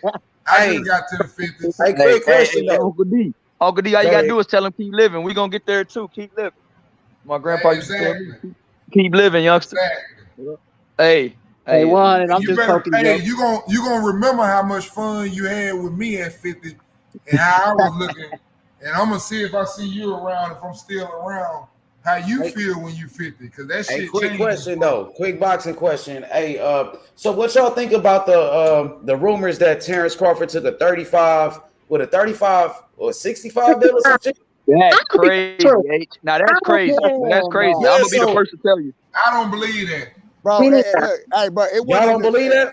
It wasn't. It wasn't a 35 that got me. It's the no guarantee. Now that shit right there. I was like, ain't no way. Like, who the fuck coming up with Bobby, this you don't shit? believe that shit? Man, H, I don't believe Bud took no guarantees. No because back if he did, my nigga, because we been over here arguing like this nigga need 50-50. And if he took a 35, I damn near feel stupid than a motherfucker did. I do too, H. I believe he did take the smaller players, but I don't think it's no 65-35. And I don't believe that no guarantee stuff neither. I think the people just making up stuff. Probably Hey, took we Hey, were about talking I about agree that $100. though. earlier. Hey, I we were agree. talking about that earlier on YB channel H, and I was telling them I think you were one of the very few like me. YB was asking me, did I believe it? And I was like, no, because I said I believe that he was a fighter that deserved 50-50. And I remember you saying it. Me and you were one of the very few that said Yeah. that. A lot of people like, nah, he outsell. He should get 60-40. And I'm like, nah, man, that man deserved 50-50. That man been doing it too. So for me But to does hear it that matter he took now less than, though? no, Does it but I'm just matter? saying. No, This is the I thing don't though. care If what he the fight's took. To gonna be honest, happen, I don't care what he took because he took what he took. I don't care what he took. But the reason why I brought it up was because we was arguing that he deserved more, right? But for him to take less, then it feel like, damn, you know what I mean? He took what he was worth. Maybe he took what, you know what I mean? He took what he was It took a worth. long, But what tells me if and he he took realized he's like, less, all right, I got to take it's this some of that opportunity, Devin and he's gonna Haney do it. shit. So. If he did it like that, But that's now some we of have that the fight. Devin Haney shit. Man. Yeah, but we was Hell yeah, arguing. We was nigga. arguing in response that he wasn't Devin Haney. That he was, Who that he was say no? different. What's the difference? Hey, LB, hey, listen, this would be worse. The difference is my man's went all the way to Aussie land. Hey, this would be worse than this would be that would be worse. This would be worse than Devin Haney because they saying no guarantee, no back end, When just he a used to getting 35. way more. Man, that's crazy. Ain't no way. I mean, it's just And the difference I is, don't even the believe risk that is, shit. That hey, shit that risk crazy, man. different too. The risk is different. That 123, shit ain't real, man. 136. Hey, 123, one thing about 136. That risk a little difference now. one thing about this though is that Bud Crawford ain't no Bud Crawford is a shrewd businessman. You know, he got like remember DB, he got the highest guarantee out of all the welterweights. Let's not forget who Bud Crawford is and how him and his team negotiate. I don't think that Bud Crawford would agree to every handicap in a contract. I just can't see it. Now, And that's what I'm That's the thing. right That's there. the thing. Thank you, He YB. dealt with the shrewdest promoter, which is Bob Arum. The shrewdest. You know what I'm saying? I the can't see motherfuckers will be Bud like, Crawford I'll getting give you screwed this, over and like they say, that, bro. I I can't see it. Whoever came up with that freestyle, 35. I can't see it. Whoever came up with that freestyle got some trash ass balls. Cause ain't no way, nigga. Ain't no way. I can't believe it. No. What Ain't true. freestyle you talking about, nigga? Because I'm saying that somebody was freestyling saying that he took this and didn't take that and didn't take the come on, bro. Come on, bro. I don't believe he took 65, They 35. freestyling, bro. They freestyling, man. You tell me no back end money, no. Because Hey, I bet you it's the same motherfuckers that said he was holding up the fight. The same motherfuckers that said he wanted a new contract. The same motherfuckers that said this nigga did not want the fight. Them same niggas now they know what the fuck the contract say. Like, it's too late now, 3. That nigga Bud said he called my name out. Ain't no backing up. That's knows what's the up. contract, and we don't know Call what Bud name out and back up. Bud say, nigga, you call my name. Ain't no backing up. And you know what? And you know what else this proved, bro? That motherfucking Showtime boxing is the best. Showtime boxing is back on top of the game, bro. PBC, Al Heyman, they running boxing. This fight happened, they back. You damn right. Yeah, they run boxing right now. They on top. They back on top with this fight. Well, you they can't on deny top that. of that fight. You ain't lying about that. Ain't no doubt about that. And they might swing Tank versus Ryan. I know people don't care about it on the panel, but that shit is a big Why they fight. don't care about it we on the care panel? about Y'all that. gotta stop hating on Tank, bro. Hey, That's a banging ass fight. Hey, YB, let me make I this ain't saying clear. you. We want that fight. Because that's a fight Okay. that's a fight where we can't say Tank is not taking that's a good fight. competition. That's a You good can't say fight. that shit when he's fighting Ryan. Okay. H give me hell for saying that, but Ryan is a dog, bro. I think Ryan got Hey, he DB, just did you care about the Tank versus Ryan fight? DB, you care about that fight? Chin up too much, but he got some serious quick hands. Can I say something real quick? Can I say something real quick? The thing is if Showtime is fucking doing these big fights that is generating big money, that's what matters. That's what people look at. You know what I'm saying? These motherfuckers are making $55 million. You know what I'm saying? Like the money matters. You know what I'm saying? So if they're making big money fights, that's what matters. That's what's significant in the market. Yeah, but not only that, man, Showtime is willing to reach their hand out to any of these other promoters to make a big fight. You don't matter who it is. Hey, man, if the money's there, let's do it. They did try to make Jaime Munguia and Jamal Charlo. They tried to make that fight. Y'all, I'm just really. They've been trying to make that fight with Ryan Garcia and Tank. Now, people always shitting on Tank. Oh, Tank don't want the big fights. Tank ain't fighting nobody. This nigga trying to fight Ryan Garcia was one of the biggest fights in boxing. So how you gonna say Tank don't want no big fights and he trying to fight Ryan right now? Even Devin Haney was trying to fight Ryan. Yeah. So Ryan was good enough for Devin Haney, but he's not good enough for Tank. But I'm gonna say this. I think that Tank. Oscar De La Hoya said that fight won't happen. I think Tank wanted with whoever except Haney. That's it. That's all I'm gonna say. I don't think Tank's scared of nobody, bro. Tank from the streets of Baltimore. I don't think he's scared of nobody, bro. I thought that fight was gonna happen though, H. Hey, but look, the only reason why I say this is I don't think he's scared, but I thought I heard that fight wasn't gonna happen, H. I didn't hear that. Haney got to fight with Cambosis. I'm talking about. Haney's a duck. He's not gonna fight Tank. I'm talking about Tank and Ryan Garcia. I thought they said that was all. Doing great things. When we done with this fucking Cambosis and we done with this Loma shit, right? I need to see it, goddamn. Look, exactly. Haney's busy doing great things. The only reason why I say I don't, you know what I'm saying, agree with the Haney got to fight because before Haney decided to just go ahead and do this rematch, Tank didn't say nothing. But he had no option. He had a contract. He was obligated to fight George Cambosis, so he had to fight him regardless. You're right, but ain't it something that Tank didn't say nothing until the fight was getting announced? Tank didn't say nothing. He said something before the fight, right? Yeah, before they fight the first time, he said something, and then after the fight, Haney still had a rematch. Yeah, but remember, they was going to the campaign. They was going to the campaign trying to get Tank to enact that mandatory clause, and he ain't say nothing. Wasn't enact. You heard from trainers and all that, but you ain't hear from Tank. Why? Because he knew Haney had a fight coming up already. But why you gonna wait to say something until after the fight? They didn't announce that the rematch is happening. He didn't say nothing. Yeah, but we already knew the rematch was happening though, bro. Because Cambosis exercised his rematch clause. Yeah, you're right. That's why I didn't understand. That's why I didn't understand why they got mad when Tank said something to. When Tank said something to Devin, and Devin was like, "Well, we can fight now," but you already was occupied. So I kind of like, wait a minute. I kind of look at it both ways. I look at it as, why is Devin even saying something when he already got to fight again? Then I also looked at it and I was like, Tank, why would you say that when you know that man got to fight, Cambosa for the rematch? Then another one the last one that threw me off, motherfuckers was like, well, why Loma can't fight him now? He want to fight Loma now. You already booked in for your second fight. And motherfuckers talking about he need a warm-up. I don't get that. None of that right there would just happen. I don't get that. Haney didn't want to fight. Haney didn't want to fight. People are busy. They have schedules. Yeah. They're doing Haney, what they're supposed to do. So that's the thing. Yeah, Haney was trying to do whatever. His team was trying to do whatever. That ain't finna happen when you know you fucking got another fight. Wait. His camp, his pops and all that were trying to do whatever they can to not to not fight Cambosis again. Because that's the worst option. Because you about to walk this nigga again. It's a boring fight. Not too many people want to watch it. They were trying to get another fight. And they was finding these loopholes. But drop the belts just to get another fight. No. The Tank fight, that was a loophole because if Tank enacted his mandatory clause. Okay, I got you. Yeah, he did that. When did that happen? No.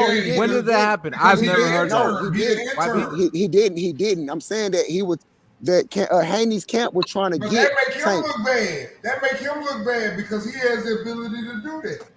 Yeah, but that's what I'm saying. That's what and that's what Bill was saying. So they were trying to get basically Tank to it because that's how they could have got out of that fight right now with Cambosis is. But he still would have had to drop. Hey, look, at the end of the day, it ain't Tank. That ain't Tank responsibility that Devin Haney had a 2-fight deal with George Cambosis. Tank didn't tell that nigga to sign a 2-fight deal with Cambosis. You're right. That was the only way he was gonna get the fight, though. So it ain't neither one of their fault. So he wanted Tank to save him and get out that contract with Cambosis. Yeah, basically. Tank ain't trying to save nobody, bro. Tank doing his own thing. But Bill also said they would drop them belts too, though. Bill said he had a problem dropping those belts because all them sanctioning fees don't make no sense. Yeah, And yeah. Tank said he want to fight for the belts anyway.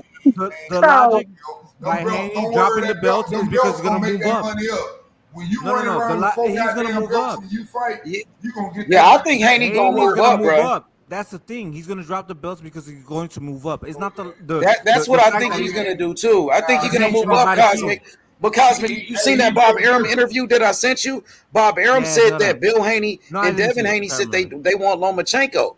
So I don't Yeah. know what the fuck they're gonna He do. built different, bro. Crazy. He Hey, I was dropping them telling you, belts. man. Hey, man, Yeah, I don't know. Them belts. We I already know yeah, he but gonna drop them. He I not don't dropping know. them I belts. don't think he can make that weight. Me personally, I think he should move up. I Right. don't think he That can make the nigga, weight hey, anymore, that bro. He nigga gone is after built like Roman. that. He gonna make the weight just to prove his point. That's how he built. Bro, Right, that right, shit right. is The not healthy. match That shit is not amazing, good bro. doing no shit Yeah, like but that. Look. Try to he kill your. ain't built like that. He built Okay, different.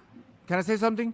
Yeah. So I if watched the look, interview today, and he said Look, that look. The Loma only can get it reason next. why I watched one today. He on that for the if pre-fight, his workout. Did you see that today, H? Devin Haney, did you see that today? yeah, he looks sharp. He looks crazy. He looks like Yeah, a man on a mission. He looked like I was like, oh yeah, shit, this he is the ready for all matureness that of him. shit. Yeah, he's doing it. See, That's what he's hey, supposed to do. D, tell the truth. In Cosmic, one thing people forget that Haney said is that his new nutritioner, the new nutrition person he got, has helped him make the weight much easier. He said he's made the Please, weight that's what a I'm lot telling easier than H. versus the last fight. He So don't I sound understand like he what want to people leave saying about him today. moving up. I understand what people saying about him moving up, but he stated that he can make the weight because his new nutritionist is excellent. That's what he said. Hey, threes. I heard him say today, this is what I'm trying to tell y'all. That motherfucker looked sharp today.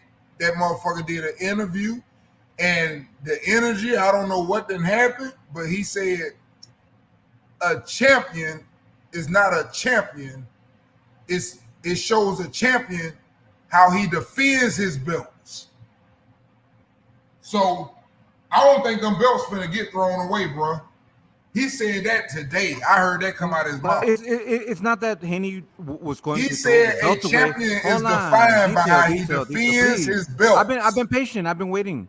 Detail. This is the thing. We're not saying that Haney is going to throw the belts away. It's not like he's saying like fuck these belts. I disrespect all of these belts. It's like his body needs to move up. You know what I'm saying? So now if he's able to stay at 135. If he's able to stay at 135 and can fight Kambosos comfortably and then still fight Lomachenko, amazing. Great for him. This is amazing. See, this when we go above our pay level. That shit what he just said. I want to see You him don't know fight. that man body like that to be talking like that. I don't know his That's body. what he's saying. I'm not speaking on somebody else. That's what he's saying. He though. also said like threes. So he said that he's going to be at Threes, am I 135 to lying? fight Threes, he also Lomachenko. said I make it easy now with a nutritionist. Am I lying, threes? You're not lying. We're saying the same then. fucking thing. So You what just I'm wanna telling argue. you is when you start talking about this man body and Haney- weight, just let them decide that you're above your pay level right now.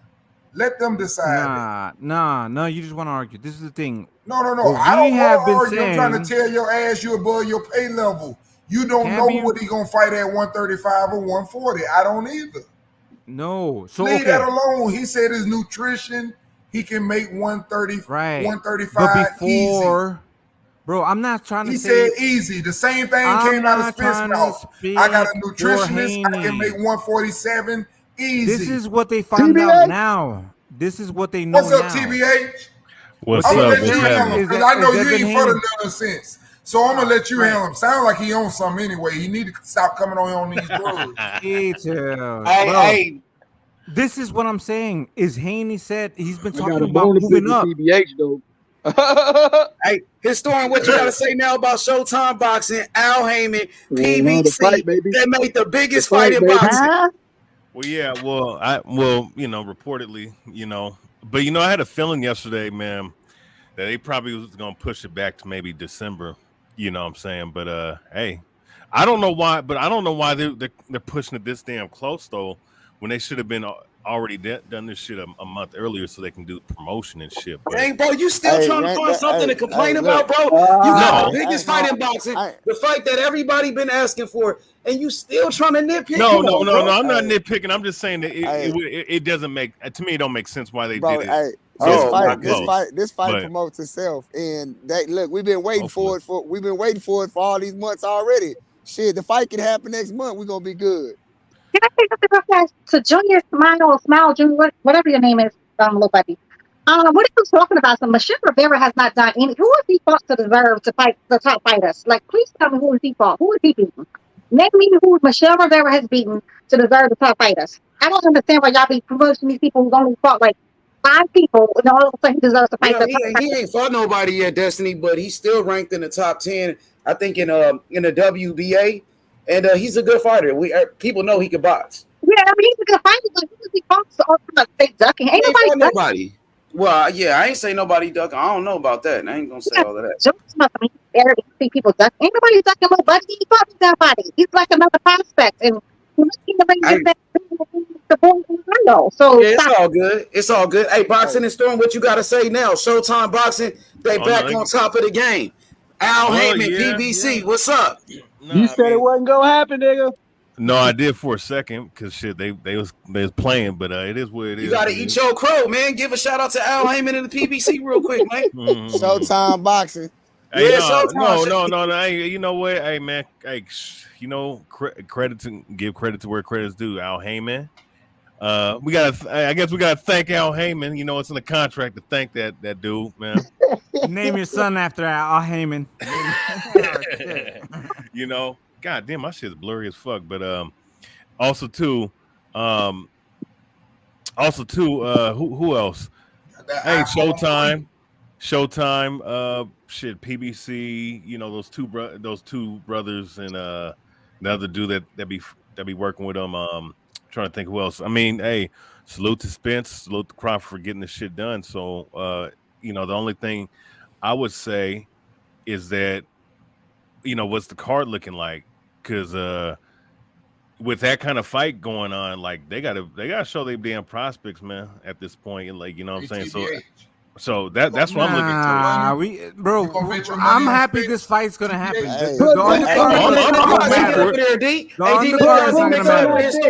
Let Kazi and Historian bang it out real quick. Go ahead, Kazi. You want to respond? Let me go one-on-one real quick. Go ahead, Kaz. Bro, I'm happy this fight is happening. I don't want to talk about the undercard, if it's relevant. The undercard doesn't even matter in this situation. Everybody's waiting for this shit. You think that this fight needs a filler? Or it's a steak, right? Do you need an appetizer when you have a fucking full meal? Bro, Cosmic. What I was saying, greedy. Not this one. Cosmic. What I was saying was Cosmic, stay with boxing though. We know you're on drugs. Stop going right, detail. I think stay on boxing when you're making these little examples. You get I think if you want a one-on-one. If you want a one-on-one, it can be at another time. Right. You don't know, right? Well, you know what? I'm just saying.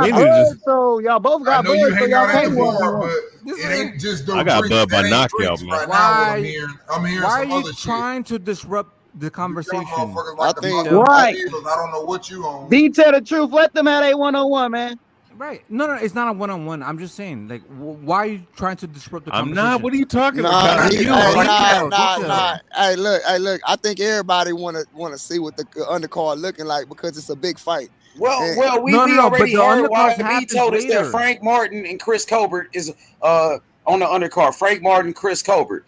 But most importantly, we got the fight that everybody wants to see: Errol Spence and Terence Crawford. That's what we should focus on right there. There we go. Facts. Yeah. Right, and the undercard will happen later. God damn it! Are y'all ready for a draw?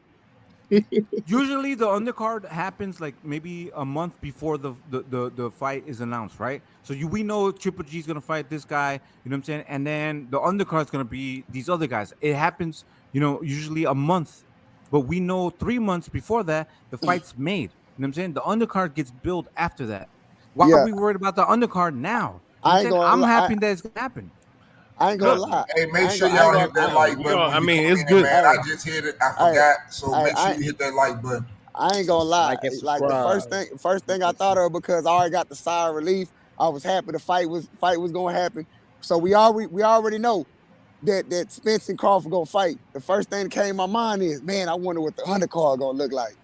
You know what I'm saying? Like, so, cause we already got, I got my chest is relieved. I'm good.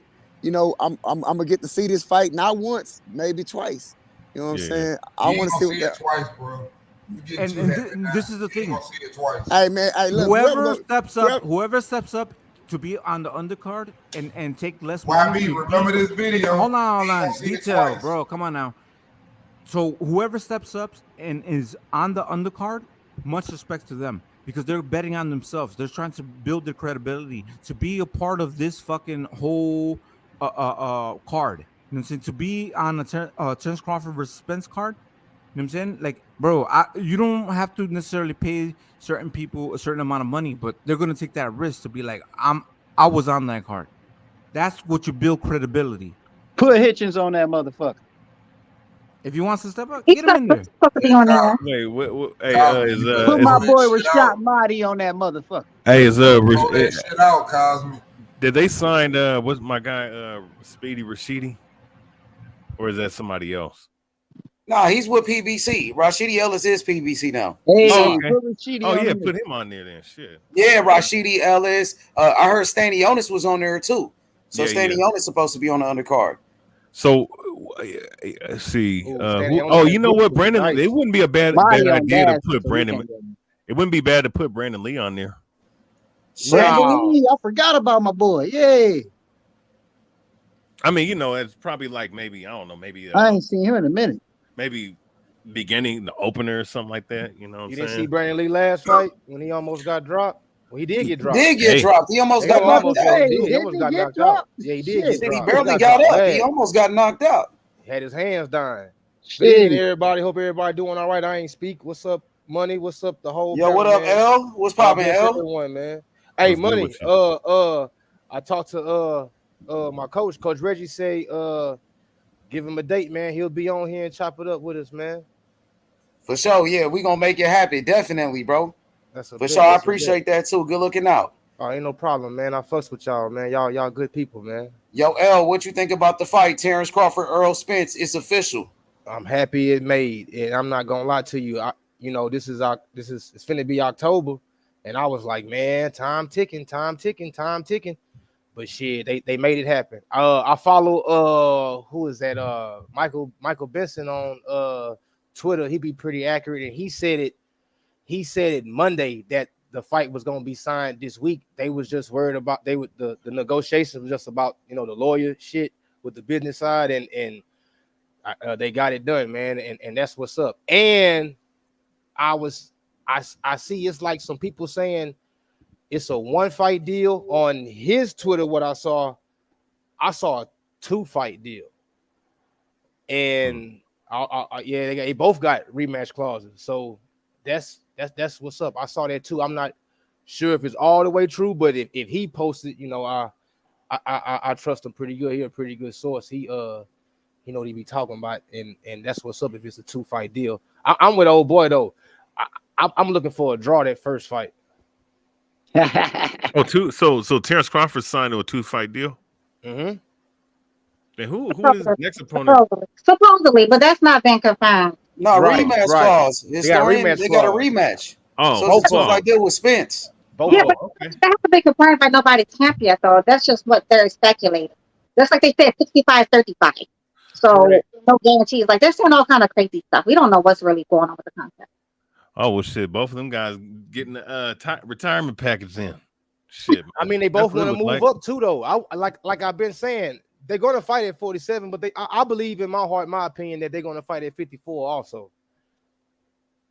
Think so? Yeah, I think so. I think Terence Crawford might do it just to test the waters, but I think Spence. I mean, because you gotta understand, man. Like, I mean, hopefully I'm not. I mean, hopefully I'm wrong, but he might want to call it quits with the the eye injury and shit, man. Man, after, if you after. don't knock Man, it off, man, bullshit. you on some bullshit. Why, why Bullshit. not? What do you mean? Man, that They nigga only aren't 31, even- 32 years old, man. That's not even talked The about nigga anymore. was cleared by the doctor so he can fight, bro. Yeah, he in the height of his prime right now. Y'all see you still on that bullshit, Stuart. I see you got No, that I'm look on your face, man. I know that not. smirk. I'm being, I know that smirk, nigga. You up to no good, nigga. I'm being real. Shit, you know. Hey, but y'all talking about the undercards? I'm not gonna Nigga lie. coming with the narratives in this motherfucker.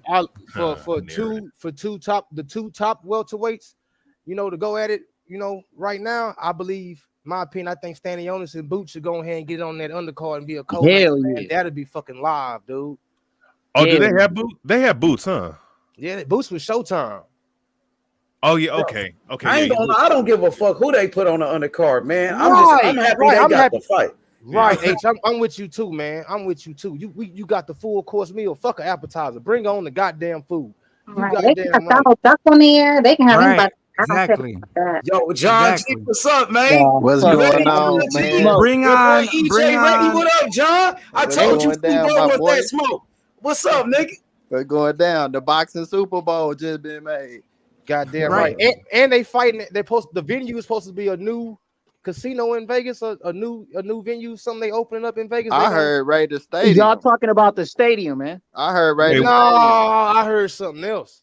Wait, What's why? the Wait, it's not gonna be Mirage? in Texas. It's not gonna be in Cowboy Stadium. No, Las Vegas. It's gonna be in Vegas. You know it got to be on mutual ground, bro. It'll be too much chaos in the Yeah, that's true. Yeah, That bitch in gonna the be arena if Raiders it was Stadium at a lot. any, like any old one boy of them say, Super hometown. Bowl of boxing. Put that bitch in Vegas. If it ain't in Vegas, it go to New York or go to Saudi Arabia and get that money. But nah, They supposed to fight at Raider Stadium. That's what Bernie the Boxer just said. Yeah, They're gonna fight at Raider Stadium, bro. The new stadium. That's Yo, Lance, so I'm trying to make some money, Lance. nigga. Hey, Lance, you're a boxer, so I'm trying to make some money. Who I need to put this money down on, man? I wouldn't bet on this first fight.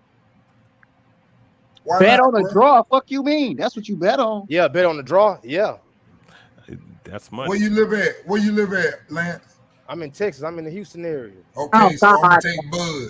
Okay, If another you one from the A. in Texas, I'm gonna take Bud. That don't mean I'm going for Spence just because I'm from Texas. No, I ain't say that, but say you're around a 10,000 lot. on that bitch. Oh, You're around a lot of the environment into the city, and you still think it's a 50-50 fight. Yeah. So I just said by that environment and you being a boxer and you think it's 50-50, and you there in the city, I get those two little points. You know what I'm saying? Hey, so I but you'll roll be with Bud surprised. on that. Hey, you but be surprised, in Vito, Texas, the bro. people down here, you be surprised. Yeah, people that's Texas going keep for it Bud. real, bro. They ain't Texas biased to these boxers, bro. They like who they like. Man, niggas riding with Texas all day. Hey, if he's bro. in Hey, Texas, he got they a riding point, with though, Texas but he all got a day. point, though. Nah, I ain't lying, bro. Hey, how many times? A lot of my How many homeboys times have I Terence told Crawford you fan. how guilty I was for riding for Roy? How many times have I said that I was guilty? I ain't even care about the other boxers. I was so guilty I was riding with them no matter what. Didn't I admit that? Yep, you sure did. Hey, okay, but they don't think that they do that in Texas, though. See, that's funny. Yeah, they did. Go ahead, John. Go ahead, Lance. You know, Go the ahead. Charlos is big down here, and everybody big. Quinn at 160. Yeah, but Bam is growing big down here. Yeah, Bam is because he Mexican. He got that Mexican fan base. That's right. And San Antonio got a fighter. San Antonio got a fighter to talk about too. Because you know, Dallas got Spence. Bam. Charlo twins, and San Antonio is second biggest city in the state. They really don't have a fighter to go behind. Austin had one, but the dude had passed away. Trezell. Man, he died in I think it was a car accident last year or a couple years ago. He was signed. I remember that. They did. He was up next. I want to ask the panel a question, though. Everybody on the panel the same question. All right, I'm gonna start off with Destiny Black. Destiny Black, who's gonna win? Terence Crawford or Errol Spence? And why? Why and how? How would they win the fight? Who you got? Bud's gonna win because he's the superior boxer to Black and Stockton Robot, and I don't know if it's going to be by stoppage. I think it might go 12. But okay, So you think Spence will go 12 rounds with Crawford, even though Crawford will win the fight? You think Spence is good enough to last? Spence is good enough to survive. Ain't nobody else went 12 rounds with Crawford at welterweight, but you think Spence is good enough to do it? I think yeah. I mean, his chin has been a little, subject lately, but I ain't never really seen him like put out of there. So yeah, I think he might last all 12 rounds. Okay, so she got Crawford by a unanimous decision or Yeah, split? unanimous. Ain't no split. Okay, Cosmic. Who you got, Cosmic? Terence Crawford or Errol Spence Jr. and why? TBC all day, every day, all the time. This is the thing. I see so many variables. It's crazy. Like that's the thing. I'm going to say that Crystal Crawford is going to pull it off, Motherfucker and I high can as hell. Got you. details. Okay. 2 for Terence Crawford. All right, boxing historian. Who's going to win? Terence Crawford or Errol Spence Jr. and why? Oh, I'm picking the truth, Errol Spence to knock him out in the first round. Come on with the Damn. trolling, man. Yeah, he really man, fucking trolling. man, listen. Hello. Give me your serious prediction, bro. Come on. All right. The serious prediction is Terence Crawford is gonna box circles around this kid, man. Look, here's the thing. Here's what I'll say. I think the first 4 or 5 rounds are going to be competitive, largely due to the fact that Spence starts slow the first 4 rounds, but pick it up in the mid to later rounds. I think one key, of course, is going to be the body work. If Errol Spence can trap him in the corner, and if his jab can really get his punches going. If he could lead with his jab and get his combinations going, because he's a really good combination puncher, probably one of the best jabs at welterweight. Crawford not too far behind in that department, but I think that what's going to happen is Errol Spence in the mid rounds when it's close, he's going to start opening up a little bit too much to the point where he's going to give a lot of opportunities to Terence Crawford that Terence Crawford hasn't seen in an opponent in a long time, just because Errol Spence is that relentless. So what's going to happen is Bud is going to capitalize off of it in the mid rounds, and I think he's going to severely hurt Errol Spence. Errol Spence, I think, has the heart to fight back, and I think he might win maybe a couple rounds. So I think when it comes down to it, I believe if it goes to decision, I think Terence Crawford is going to win 7-5, maybe 8-4, but a closely competitive fight, or it's going to be very competitive within the mid to late rounds. To the point where Errol Spence is going to open himself up to a counter shot, and he's going to get his lights put out. So that's what I'm looking at. All right. Okay, D, tell the truth. Who you got? Errol Spence, Terence Crawford, and why? Everybody know I got Bud. But first of all, TBH, that's my man. Hey, I got to start following you too, man. You got to drop in the private link with your own. Man, just answer the question. But the reason why I said that, stop watching Stephen A. Smith, man. You watching too much Stephen A. Smith. But some of my stuff is similar to what you said. The first round, I think it's going to be a chess match. And I think Earl will come out being very patient. And he'll fight behind his jab. I think Crawford will start out very careful. He'll counter the jab a couple of times. He'll pick up on the timing of the jab. And by the second round, once he picks up on the timing of the jab, Earl will be frustrated and won't want to shoot the jab because that's going to be a strong hand on his right-hand side. And after the third round, I think that's where everything kind of like starts to happen for the fight. At that point, I don't feel like, for example, Earl has too many things besides a jab, a straight left hand, the jabs and the straight left hand, and then he begins his attack. Once he's figured out the timing of that, I think that's going to be a problem. And every time he wants to exchange, when he doesn't want to stay on the outside and get countered, it's going to end up worse. and I think the fight gets stopped somewhere between 8 and 10 rounds. Either Derrick James stops the fight, or he gonna end up on his ass with the referee telling him he can't fight him. Damn. All right, YB, Terence Crawford, Errol Spence Jr. Who gonna win the fight and why? Kingpin EJ, bro. I mean, we know this. No, I'm just playing. Errol Spence gonna win the fight though, man. Probably 7-5, probably 8-4. I really believe it's gonna be decision though.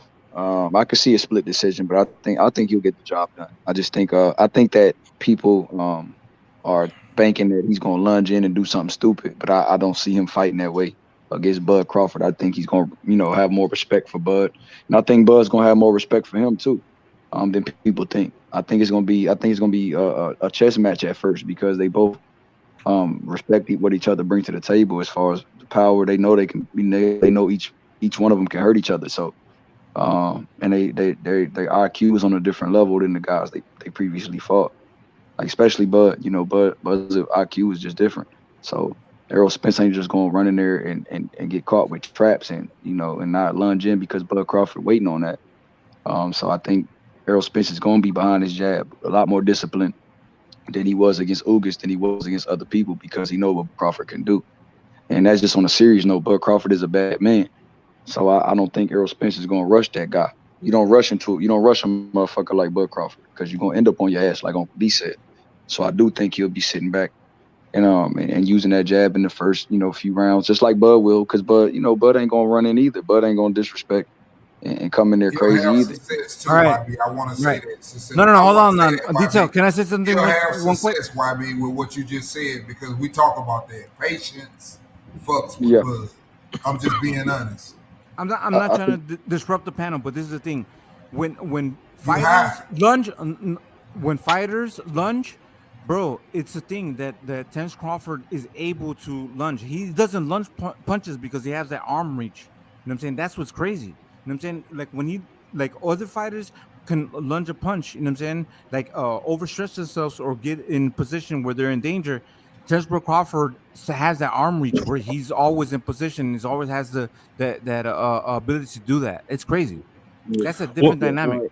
Let me finish what I'm saying though. Let YB finish his breakdown. Go ahead, YB.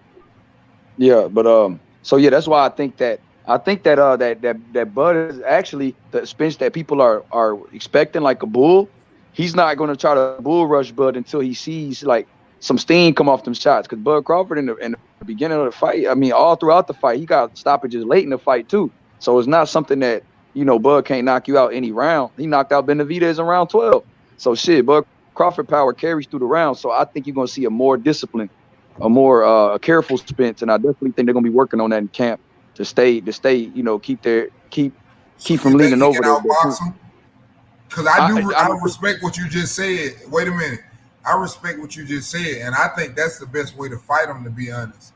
I think if he gets desperate, because everybody keep talking about how good Spence is inside, and I'm saying that inside, I think people are disrespecting Terence Crawford's ability to go to the body. Mm-hmm. Yeah, that's a good point. I really think people ain't giving him the respect of his body work, because his body work is some serious shit too. But that's somebody that watch him a lot. They don't watch him properly. They just think that he just, some fighter, but he goes to the body very well. Right, like he knocked Ndongo out with a body shot. He was breaking Felix Diaz down with body shots. He hurt Porter with body shots when Porter was getting reckless. So I mean, everybody and Gamboa, he did Gamboa like that. He did Mean Machine like that, and even Kell Brook. You know what I mean? And Horn. He did Horn dirty to the body.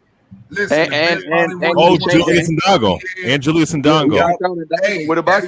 Hey, listen. Hey, but I think Spence specialized in a body attack. That's one of his specialties. But if you want to watch him, when he was in there with them fast ass hands of Amir Khan went for his head. Go back and look at it.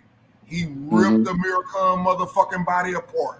Yeah, but Khan was done though. I can't lie. Khan wasn't shit at that point. I understand that, but that wasn't his chin. I'm saying that motherfucker ripped his body up and he got on his bicycle and got up out of there and started hauling ass. We know he got no chin. I got you. Nobody Let's never let seen him get YB hurt finish in the his body. breakdown, D. D, let YB finish his breakdown so we get to the next person, and then you could debate him. Go ahead, YB. I do think on his I do think Spence's patience and I think the discipline behind the jab will kind of fluster. Not I think Bud likes when guys get impatient, so he could, I think if Spence is smart and intellectual with his jab and patient behind his jab before he sets things up that way, I do think he could frustrate Bud a little bit. I think Spence is composed in there.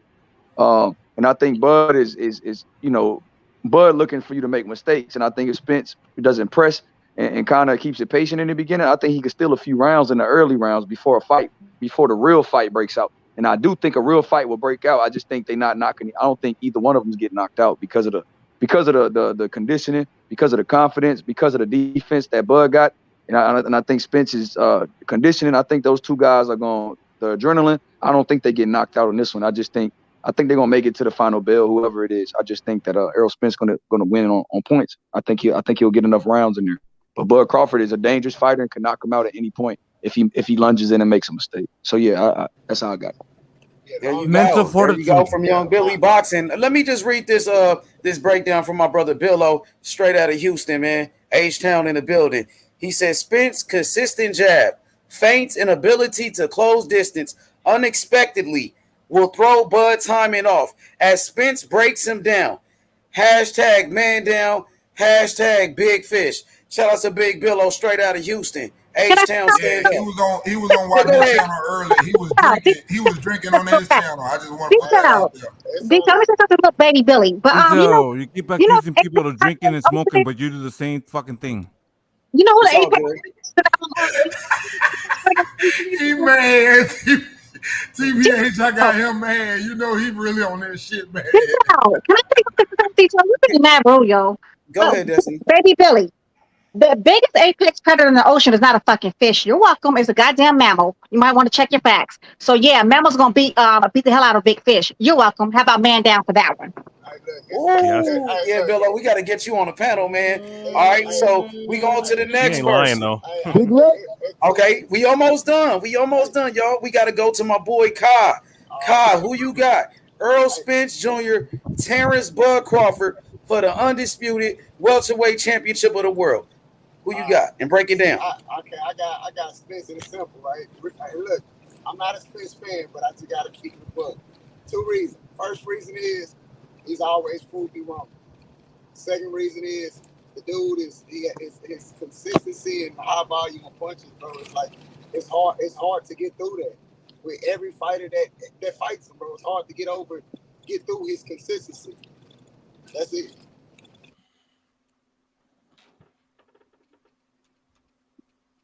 All right, Kai, got you. Another one for Spence. So we got 4 for Crawford, 2 for Spence right now. So Big L, who you got straight out of Houston? Who you got, family?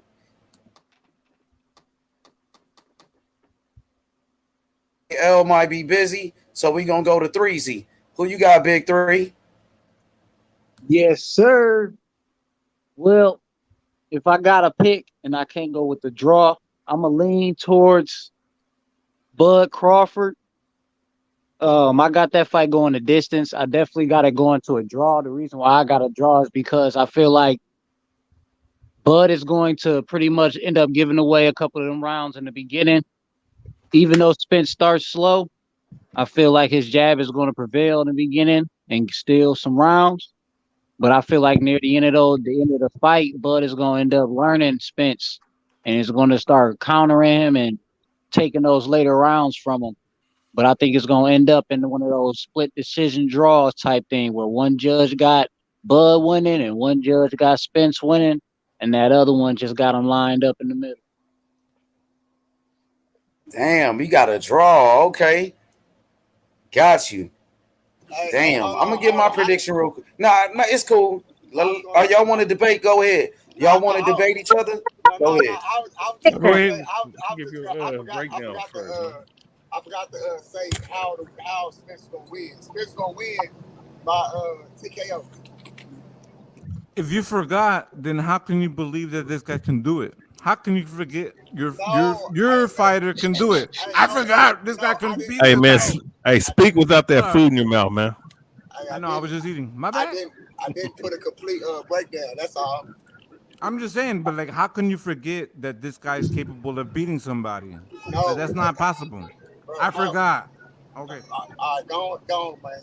Go on. I ain't gonna entertain you, man. Hey, my boy Dover. What up, Dove? What's popping? What's going on, H, man? Happy about this good news, finally. Getting the fight made. Just, up there listening to y'all cook. Give my perspective on how I think things gonna shape out. Hell yeah. Who you got in the fight? Errol Spence Jr., Terence Crawford. I got Bud knocking him out. Oh my God. Yeah. Spence is gonna outbox Bud early on. I remember somebody I was in here earlier on. Somebody was talking about like the fight broke out, who would it lean. So I think if they start fighting early, it's gonna be Bud, but later on I favor Spence just because of his style, how he break you down. And he hit hard than motherfucker. I don't think he got that one punch snappy type of, they just got two different types of power. But I see Spence outboxing Bud. I think Spence is a better boxer than Bud. And then Bud's gonna adapt and change the dynamic into a fight where they slugging. I think Spence is gonna respond. A fight gonna break out, and then Bud's gonna adapt again and counter the fuck out of him. And that's I'm sorry, H. This dude been watching your show, been listening to me. That's the only person I ever heard say some shit similar to me. I keep telling them dudes. Bud, the better inside fighter. I said this shit. Fights, dog. I ain't gonna even front. Hey, I got shit.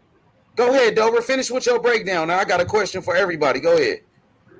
Yeah. That's basically the end of the breakdown. I feel like a fight gonna break out. Like Errol Spence, they both competitive people. And I seen how Bud responded to getting outboxed. I mean, people don't like to admit it. I think Mean Machine was outboxing Bud, and I think he can outbox Bud if he doesn't go patient niggas. Oh my goodness, this nigga telling the truth. Exactly. You have great patience with Bud, like you can time him. And but when he start fighting, can you beat his ass? That's what you're gonna have to do. Yeah, it's like when if he can't outbox you, he gonna start fighting your ass. Yeah. He gonna switch it up. He gonna start slugging. He gonna start like really throwing some heavy shots.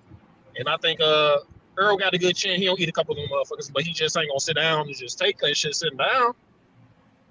So he gonna start, fighting back. When they start fighting back, I think Bud's a better counter puncher. But Spence is a really good boxer. Like, when Mikey Garcia was Mikey Garcia ain't got the dimensions that Bud do. Mikey Garcia is a very good counter puncher too. Spence is good enough to give you something not to counter, which is, him gonna be on the outside of boxing. But Bud's just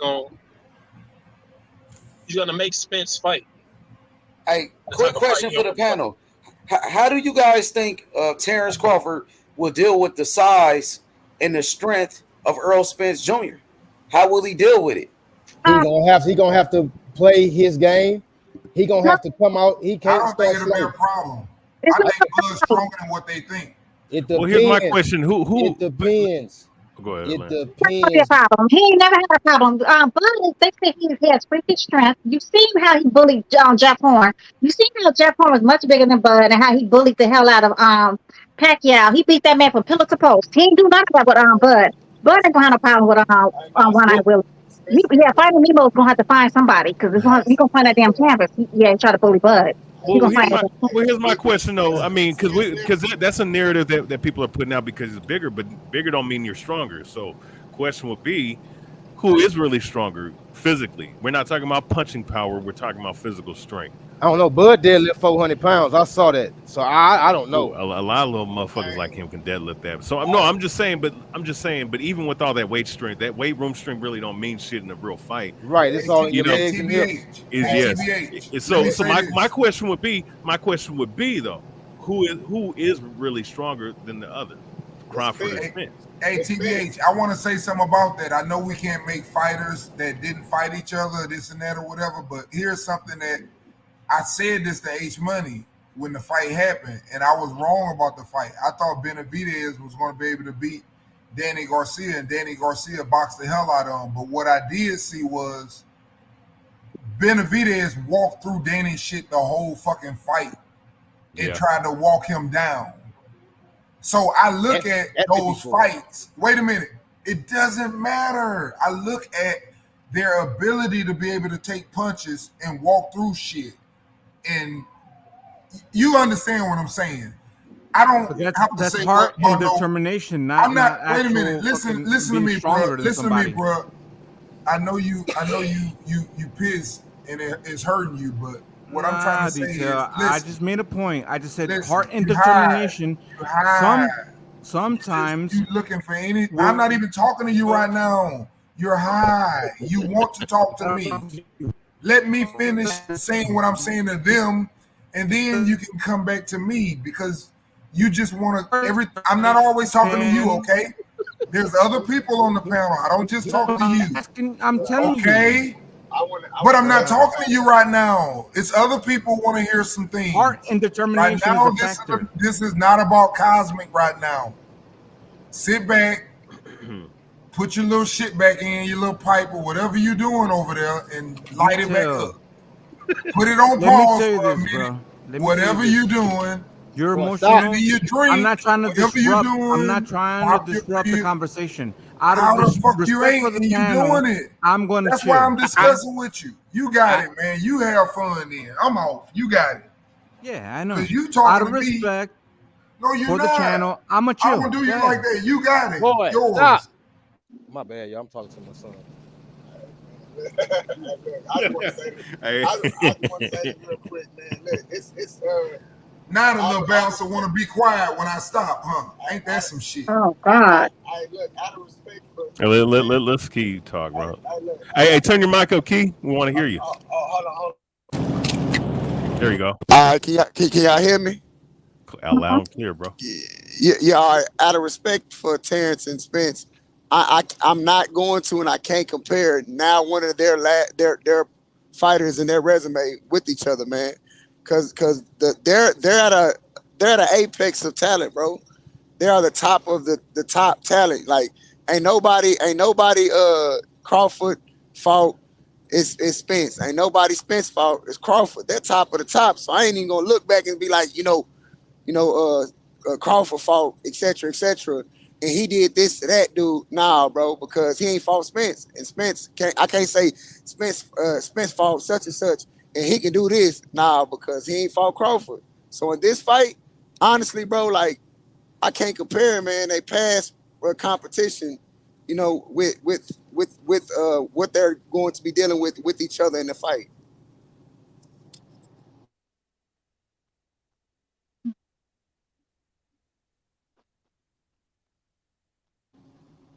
Y'all got quiet after that, man. I'm done. I'm done with my spiel. I think Dr. Ben's over though. Boy, what you talking about? The boy Finding Nemo he's a better boxer than Bud. On what Sunday? On what given Sunday?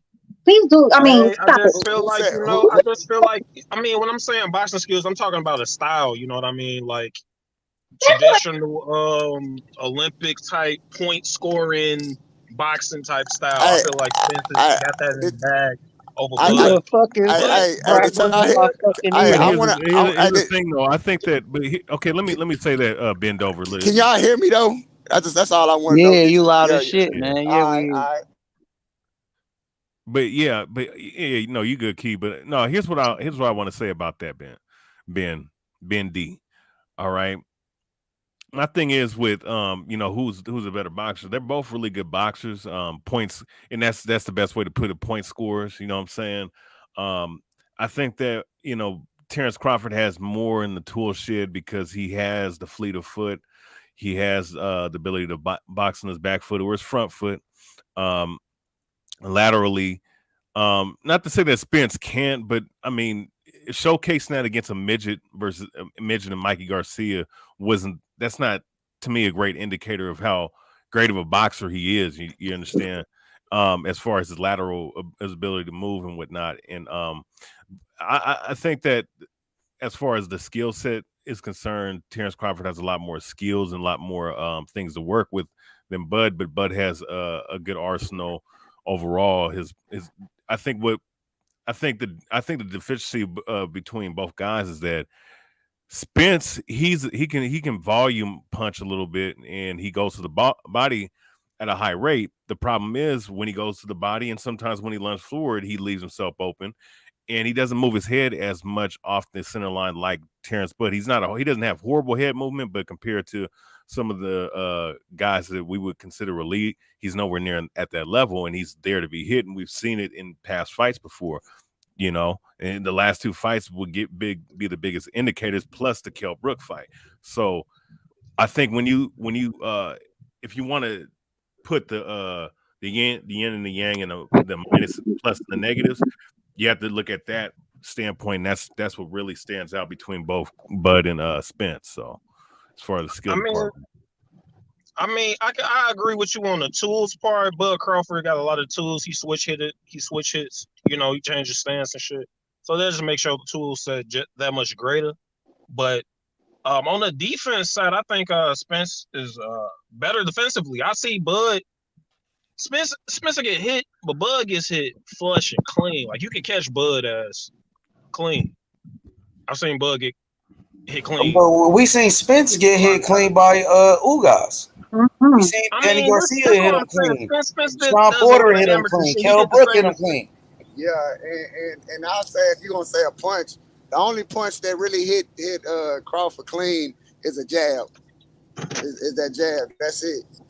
Well, I seen him get hit by right hands though. Right hands by Gamboa. Mean Machine hit him clean. Porter caught him with some big shots. Yeah, but the most thing that he I'll say that his kryptonite is a stiff straight jab. I think it's the right. I'm gonna bet your money. It's the right. It's not no stiff jab because he can dodge those. I've seen him dodge those stiff jabs. It's that overhand right. He has a problem with the overhand right. Yeah, no, I could say that. Now, here's a thing too, and before I ask this question about the Southpaw thing, Cosmic, if you have something to say, you more than welcome to say it. So we're both on the fucking panel, my guy. I was saying. He drunk, man. He drunk, man. He's drunk for real. Yeah, I'm lit. I'm doing it. Hey, man, go drink some water, man. But with that being said, though, like I was saying about the Southpaw shit. I'm gonna fucking Terence Crawford. What's your boxing record? Cosmic, go push the mute button, man. Nobody want to hear your drunk motherfucking ass, man. For real. On the real, man. Terence Crawford and Errol Spence, both Southpaws. I'm responding to you. Cosmic, I mean, you're talking shit about me in the fucking chat when we're on live. So I mean, I'm just saying, but it's all good, Cosmic. Save it for later. Right. For later, my guy. Why can't you have a fucking discussion? Save it for later, my guy. Have a discussion. That boy lit. Cry baby Cosmic. That boy lit. Cry baby Cosmic. Hey, crack baby Cosmic, go sit your ass down somewhere, man. Y'all get emotional. You hear? Hey, yeah. See, now you're saying homosexual. You should offer him a place to stay and clean. Cry baby Cosmic. Don't talk negative about him. Hey, okay. You little hoes. You took a you took a shot at Cosmic, and you don't think he gonna respond to you, bro? Right, exactly. No, he took a shot. You don't see this shit in the chat. This motherfucker talking. I just but you could type right back at him, but you took a shot out on the panel though. Nigga, type right back. Well, I said if he had something to say, but it is what it is. I mean, I forgot. I forgot that dude's drunk. Cosmic wants that smoke. But that's my fault. The smoke, crack, meth, whatever. He want it. That's what you want, Detail. He want all. You're doing the same fucking thing, Detail. Hey, but no. Quick question on the real serious note about the box. And I'll be on my shit. Okay, good. Okay, that's good, Cosmic. But that nigga is ready. All the smoke. Hey, look. So Southpaw versus Southpaw. Since we're going into deep waters with this question, since the fight's going to happen, obviously, who's the better Southpaw? That's the question. Oh, that's a good question. That's a good question. You got to give it to Spence, he a natural southpaw. Even though Terence Crawford is a great southpaw, I feel like when you do this, when you're more comfortable doing the same shit over and over, you just naturally, you know what I'm saying, get that advantage. Is he a real lefty? Is he a real lefty, Spence? Yeah. Okay. Because Crawford. I don't think it's so much about them being lefty. I think it's more so about which one fights a lefty the best.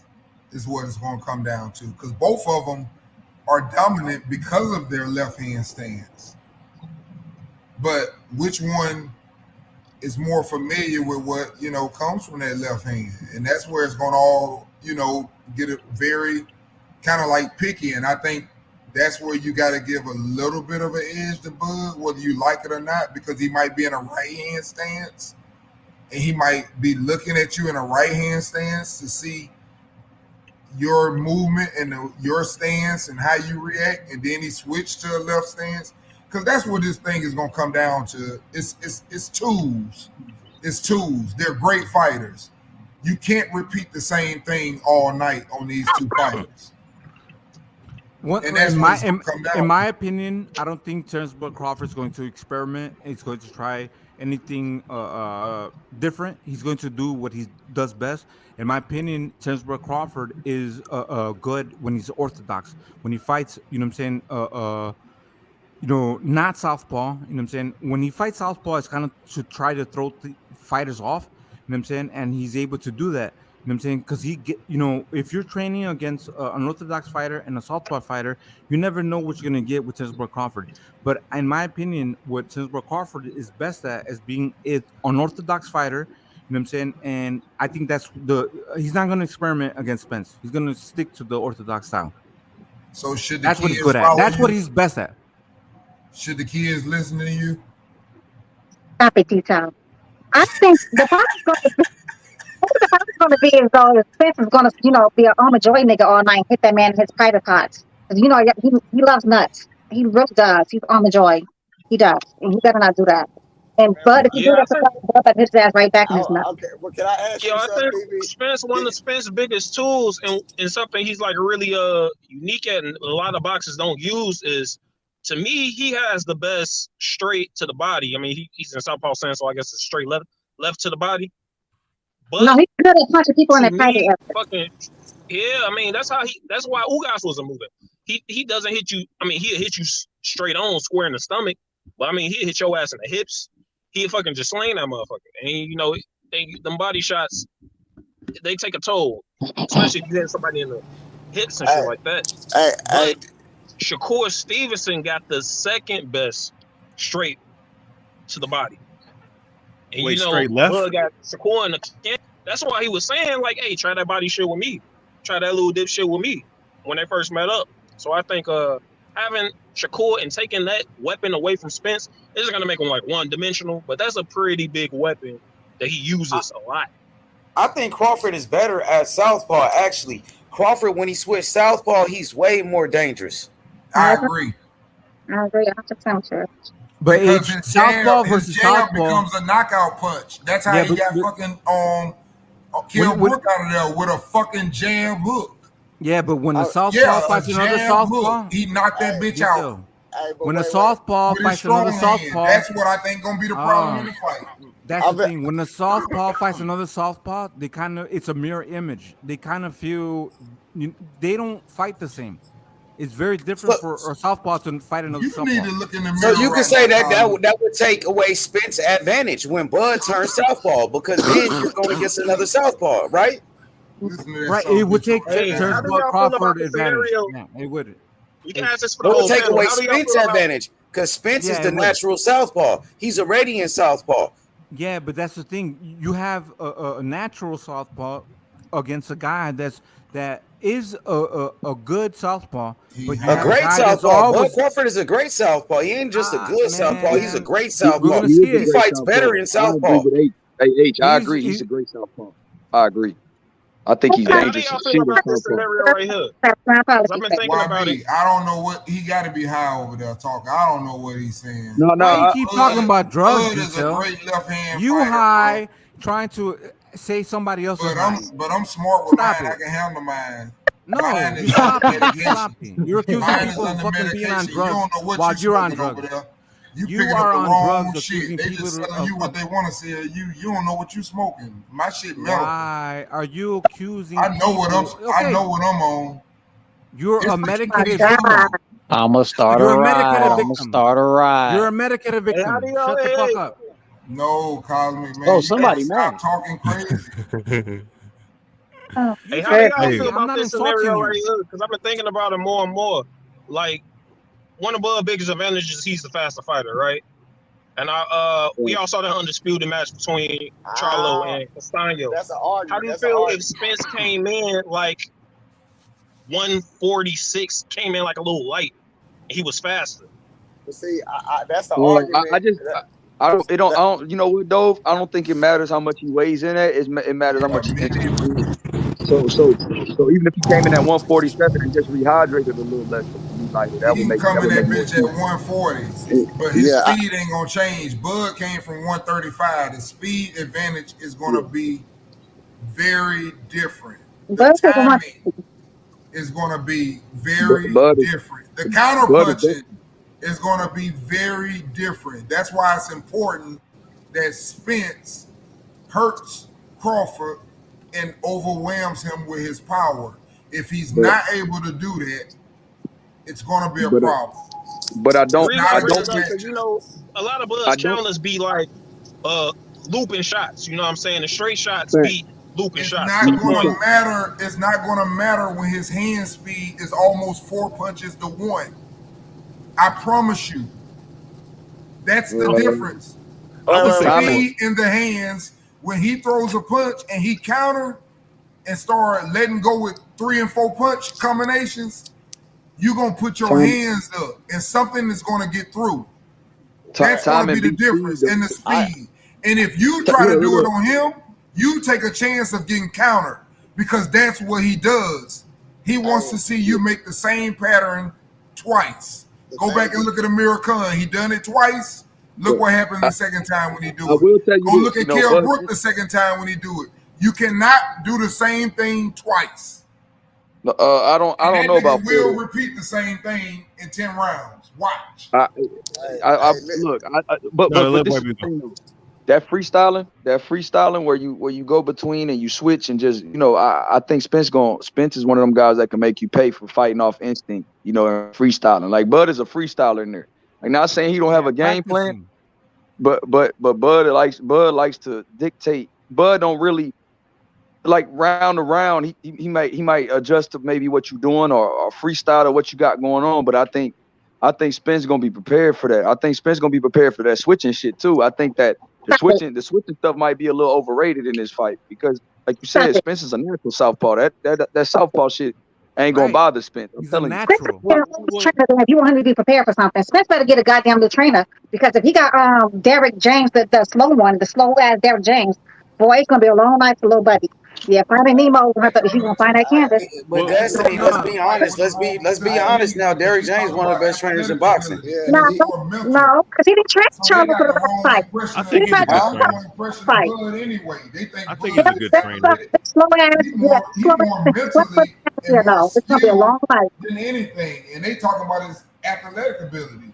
That ain't the problem. Derek James a little It's slow. his fucking Anyway, head. he talk like he's slow. It's his Who, Derek James intelligence. slow? Yes, he is. He's like Athletic is not a word.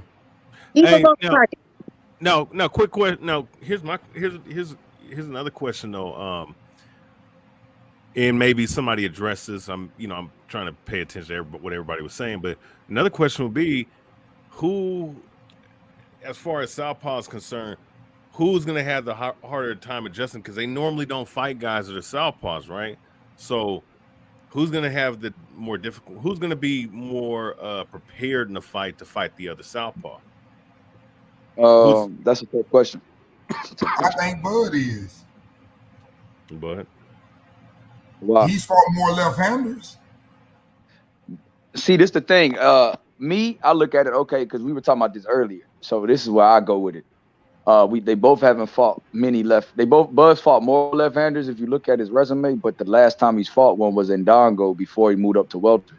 And then Spence's last Southpaw was in Ocampo, who didn't provide much resistance. People can tell if you think Derrick James, big retarded ass, trained him for the last fight. You better ask YB who the fuck trained Charlo. Get your retarded ass in here too.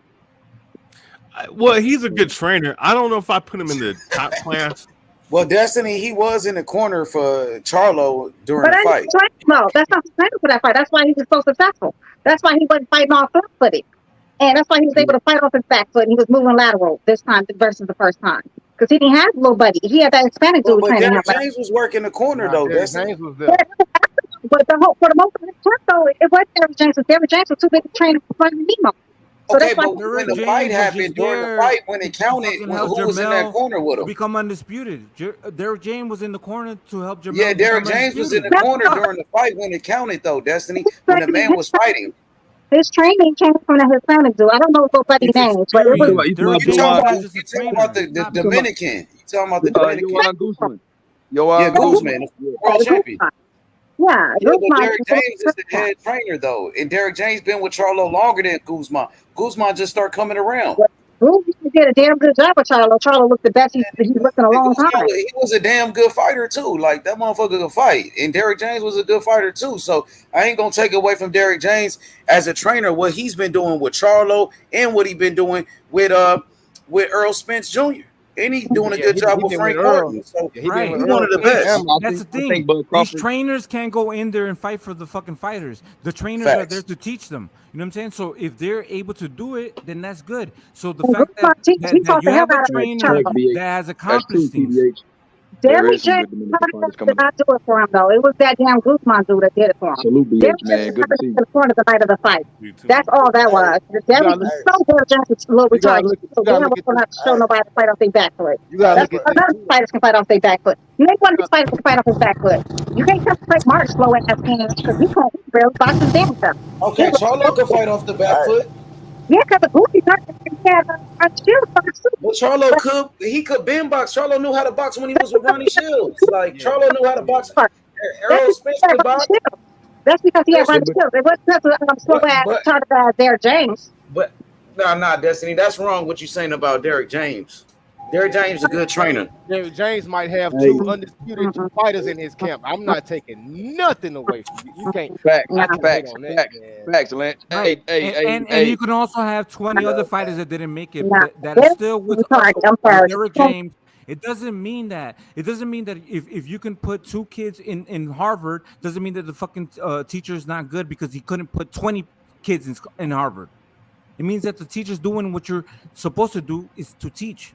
And these kids need to fucking learn and become what they're going to become. You know what I'm saying? He's just going to get you there. He started off good, but he ain't go nowhere with that shit. Damn well, that's because they're learning from their teacher. You're welcome, because they all fight very similar. What are you talking about? Like, they all fight very similar. Derrick James teaches all of them to fight the same way. Flat-footed, it comes forward.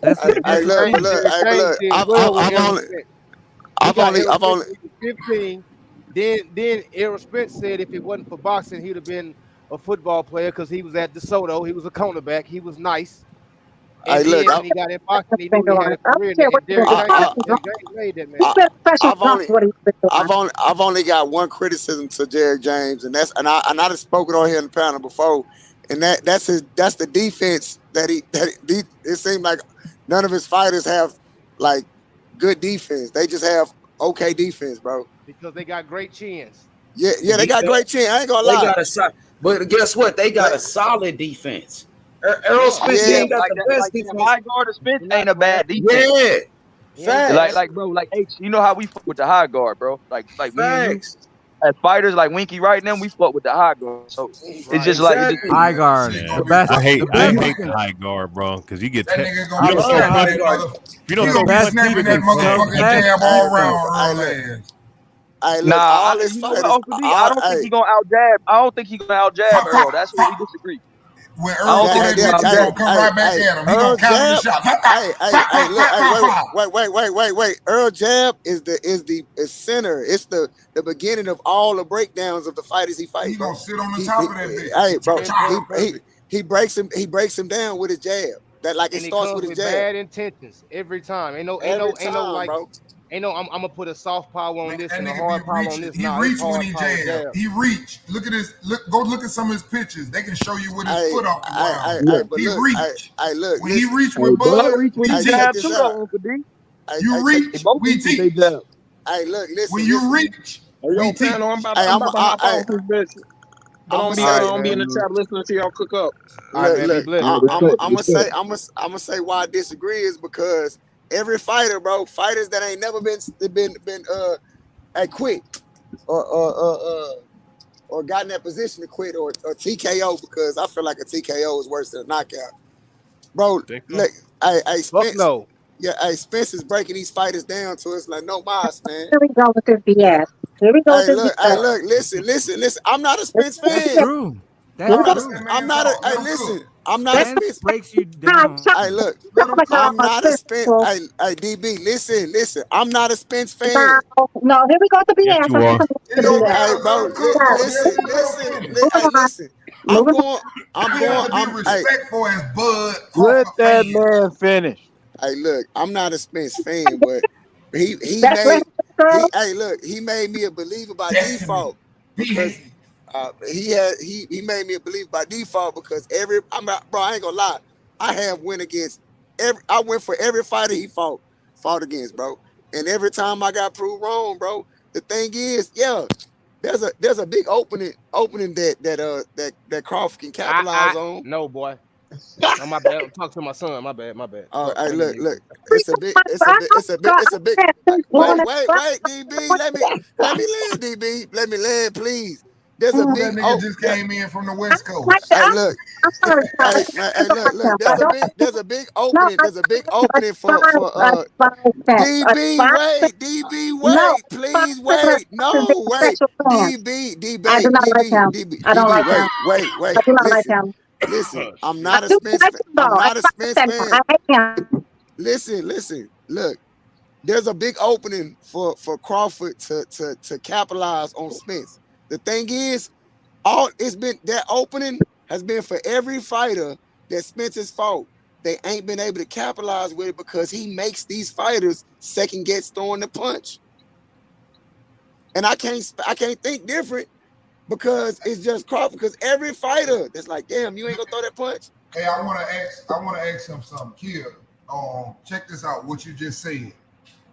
You know what's funny about what you just said? I don't know any other fighter in the boxing game that is willing. I ain't talking about cover up. They willing to roll and duck your punches in exchange with you while you throw back with them. It's very few fighters like that are left. James Toney had that about him. You know, the high shoulder, and he wanted to counter you and sit there and, you know, set you up. You keep throwing back with him, and before you know it, you're going to sleep. He's willing to fight in there like that. Yeah, he really the last dude to fight like that. Exactly, but Bud has that type of fight in him. TBH. Oh yeah, he swings. He's one of those dudes that, you know. The thing about boxing is this: you're gonna get hit, and I understand. They signed up for that shit. They understand what they doing. Okay, they can take a punch that they see, but they're trying to be as close to that punch without getting hit and be in position to fuck you up after that punch. The better you are that not wasting movement and you can stay close and avoid that punch, it's going to be a long night. And I think that he's at that stage in his career with measuring distance, being able to see what you do against a person that obviously hurts you. Go look at Uga's eye. Everything is on the right side of their eye. I know what you're going to throw at me. I've been in this game a long time. I'm not going to let that punch fuck me up. That's what I would think as a boxer. I'm not going to let that happen to me. Great boxers will not let you beat them with one punch. If that was true, it would be David Tour would have been the champion of the world because niggas couldn't stand that right now. Well, what about George Foreman? George Foreman knocked people out with that same Deontay Wilder. Right hand is automatic. But he couldn't stay the champion. Oh, but you know what? George Foreman had a great jab though. So You know, No, let's stick to Deontay Wilder though. He couldn't say Deontay Wilder. once again. Why? Yeah, but the Why? the more important thing is not that he couldn't stay champion. The point is that he landed that motherfucker in every fight, and in every fight that motherfucker went down when he landed it. I believe he can do the same against Bud. Hey, just to let you know, I believe he can do the same against Bud and knock him down. What I don't believe, wait a minute. What I don't believe is he can knock his fucking lights out. And me, I think if he knock him down, I think that's the worst thing can happen, because I think he becomes basically Sean Porter. No, he becomes a Sean Porter, an aggressive fighter, using his quickness and jumping inside and making it a rough fight, grabbing, and that's what Sean Porter was able to do to make it a tough fight for Earl. He couldn't fight Earl. Right. He just and y'all know what though? Remember when y'all say hurting Spence, somebody is a when they different fight story. Spence, and Spence be like, damn, he looking for a punch, and they don't throw it. I'll give you another opinion on that. You want to know why? Because when Spence fights you, he fights, they fight. Yeah. When Spence got his style where he go to the body.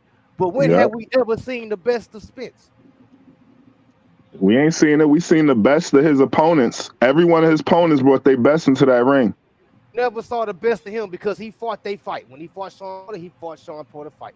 When he fought that Mikey Garcia fight was beautiful. If you want to see a beautiful Spence fight, watch that Mikey Garcia fight. The only problem with this fight is, what is Bud fight? None of you niggas know. You right about that. Thing too. That's but here, I got a two-part question for y'all. Whatever it is, he gonna fight it that night though. But we don't know what that fight gonna be. Hold on, hey, before you ask I'm just saying we don't know what that fight gonna be. That's all I'm saying. Because I feel like, for example, when they get in the ring, they both are very high-class boxers. Like I just told you, if you got so many tools in your toolbox, it's like anything. If I keep seeing the same thing over and over, okay, you got to think one of them gonna do his thing and he gonna catch on his shit too. Because I believe Kell Brook caught on to his shit and was boxing his ass. But when he switched, that's some new shit you got to catch on to. And he didn't caught on to your shit from him fucking with you that way. And I think it's gonna be on his weak side. Yeah, on his weak side. He fucked with you on his weak side first. I think it's gonna be. I just think it's gonna be the same type of matchup like Kell Brook did with Crawford. I think the same fight gonna start off the same way.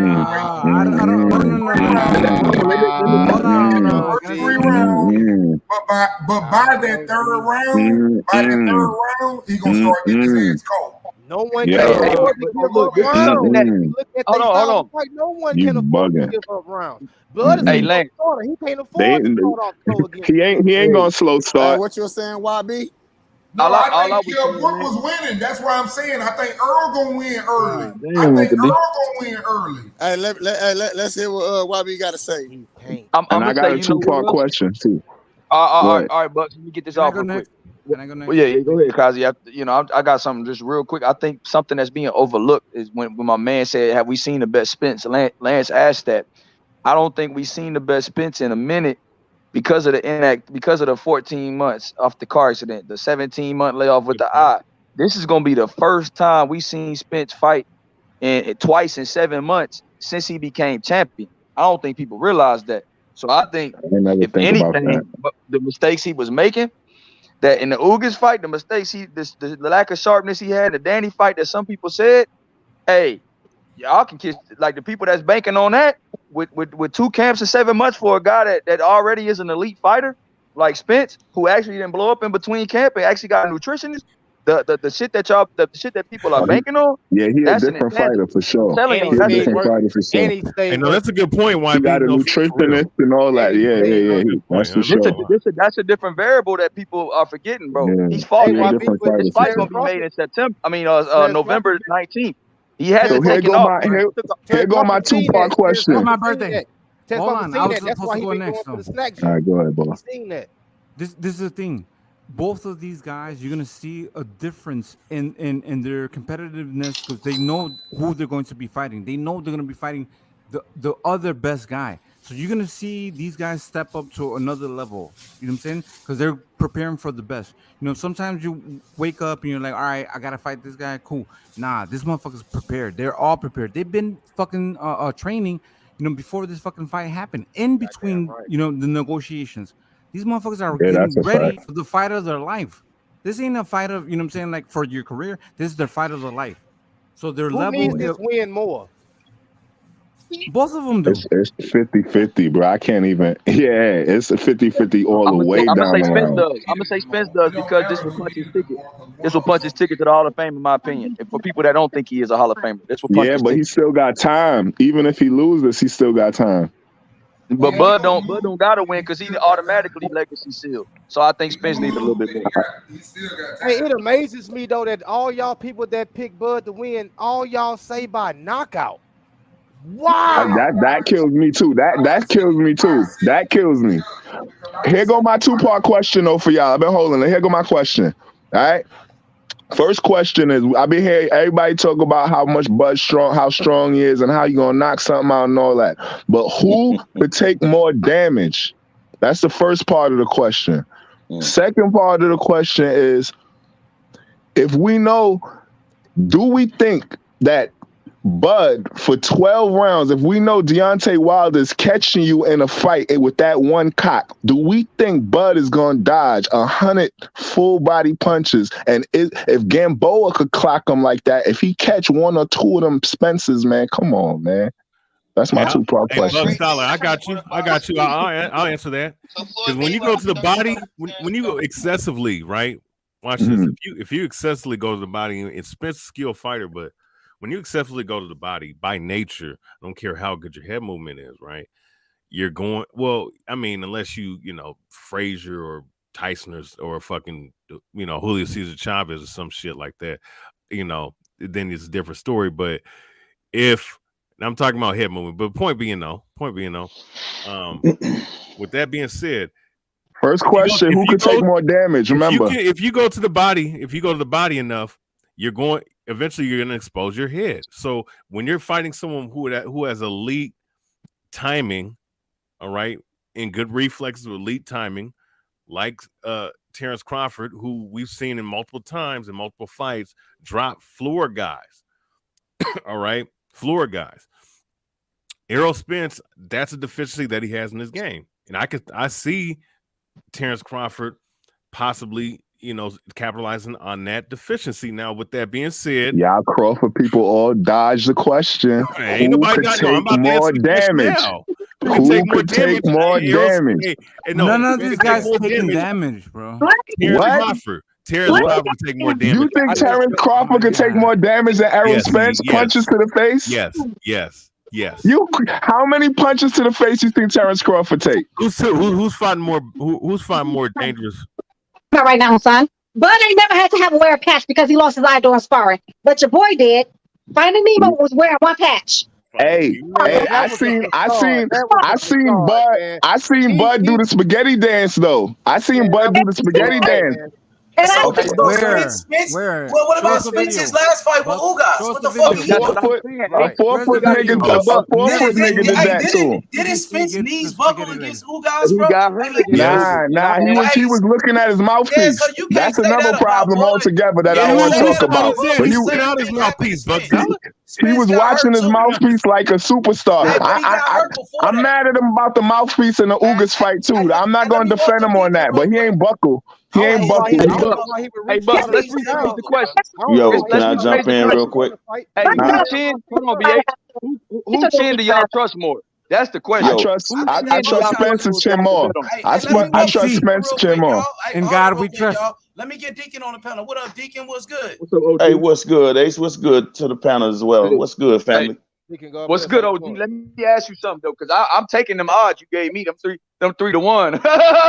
Hey, I told you all you need to do is hear that the fight was announced. I know what my next video topic is going to be about. You say 500 for 15. I'm with you, big dog. What you got? Yeah. What you think about the fight being announced today? What you think about? Hold on, y'all. What you think about the fight being announced, Deacon? What's your thoughts on it? I am not surprised. If you remember, I've been ringing that bell for a while, even against all of the naysayers.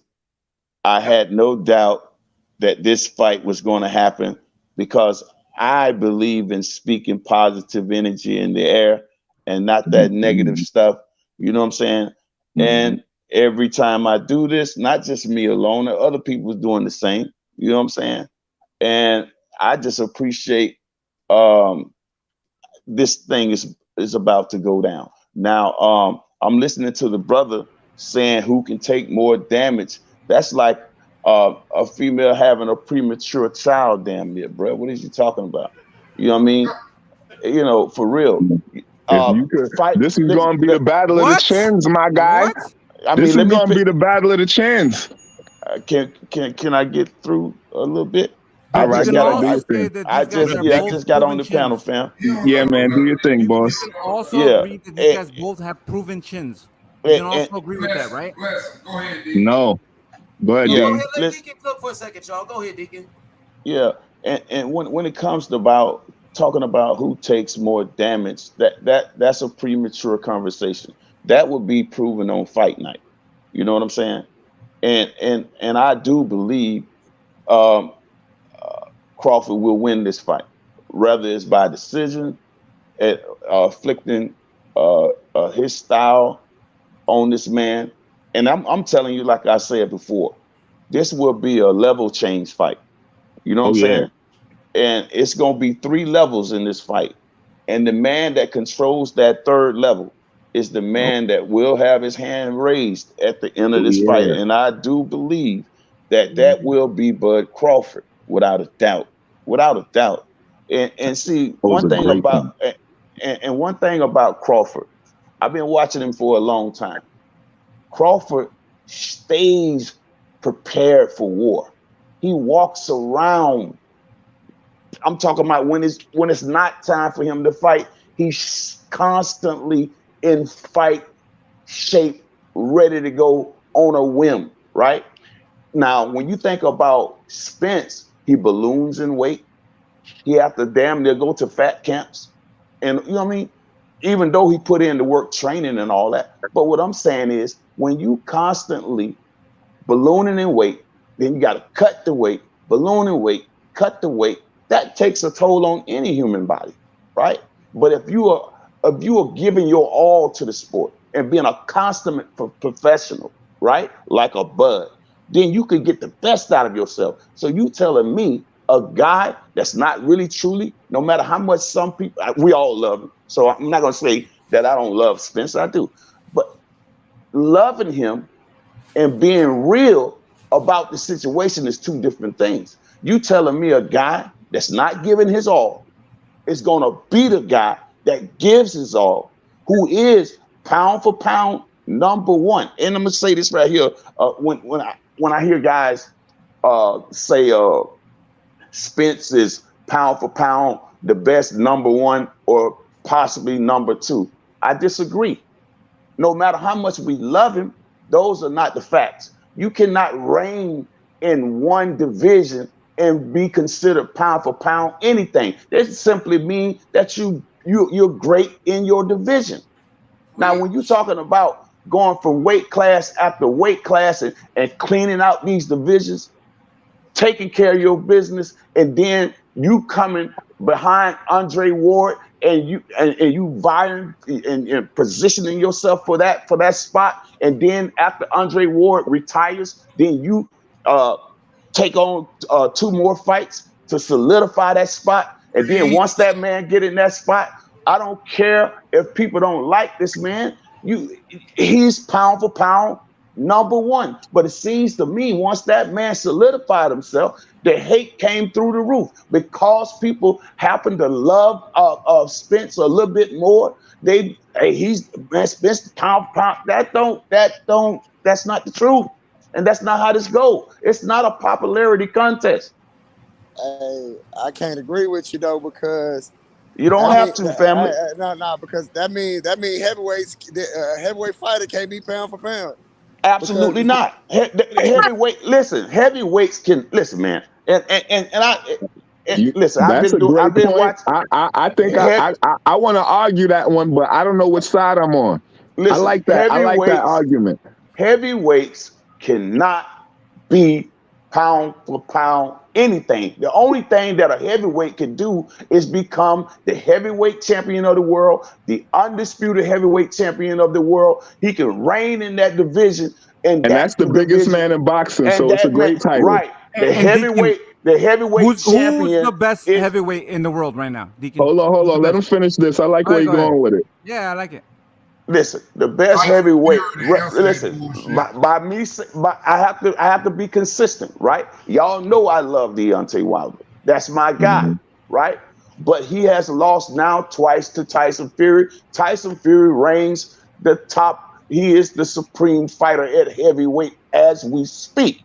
I don't like it, but that's what it is. And so I have to stay consistent. So Fury shouldn't be ranked in pound for pound. He cannot be. He's the heavyweight champion, bro. That is the top of the mountain. You get no higher than the heavyweight champion is above all else. He is the king of boxing. The heavyweight champion is the king of boxing. Everything so I got a question for you. Under that. Hold on. I got a question for the big man. I got a question for him because I don't know which side of the fence I'm on. But if we got a heavyweight champion, right? But his weight is on the borderline where he could go down a class. Can we now rank him? No, absolutely. The pound for pound list was literally created for the lower weight classes because there's no way in the world they can compete with the heavyweights. All right.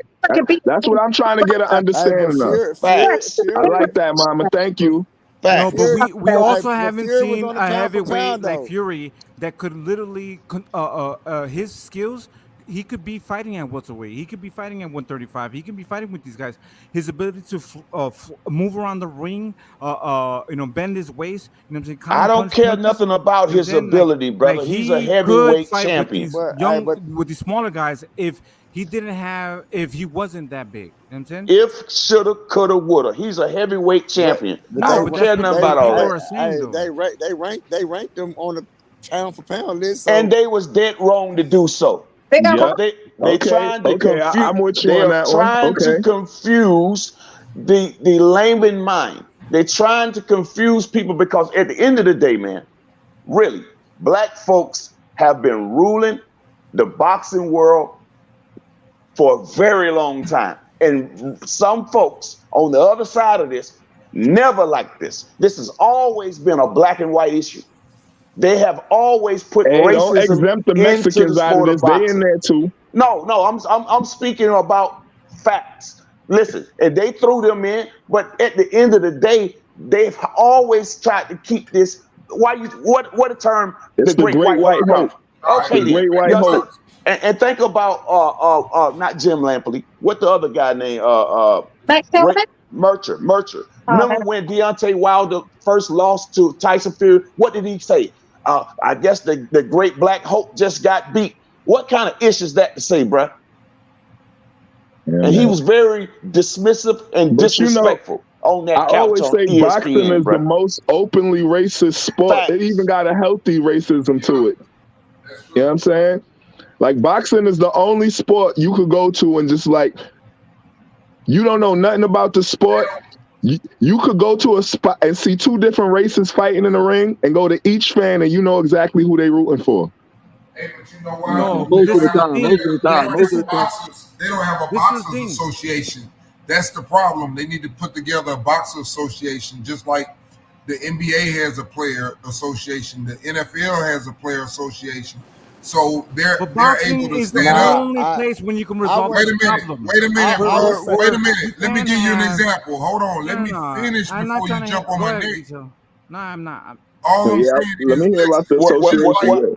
I know where my brother's going because when you think about it, John McCain, God rest his soul, tried to put together a boxing union to support fighters. They gotta have that. They need it because of the corruption that's in boxing.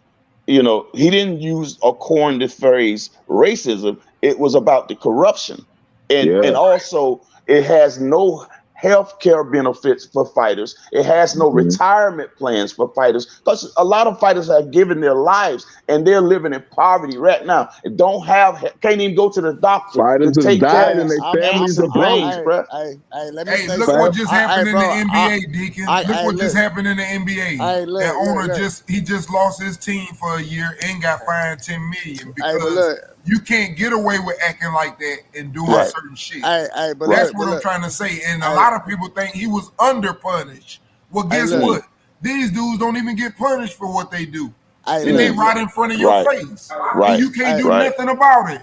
Right. All right. So but check this out. Check this out. I can't sit there and get on a train talk about them, they retirement and shit like that and all that extra stuff, because these niggas making millions.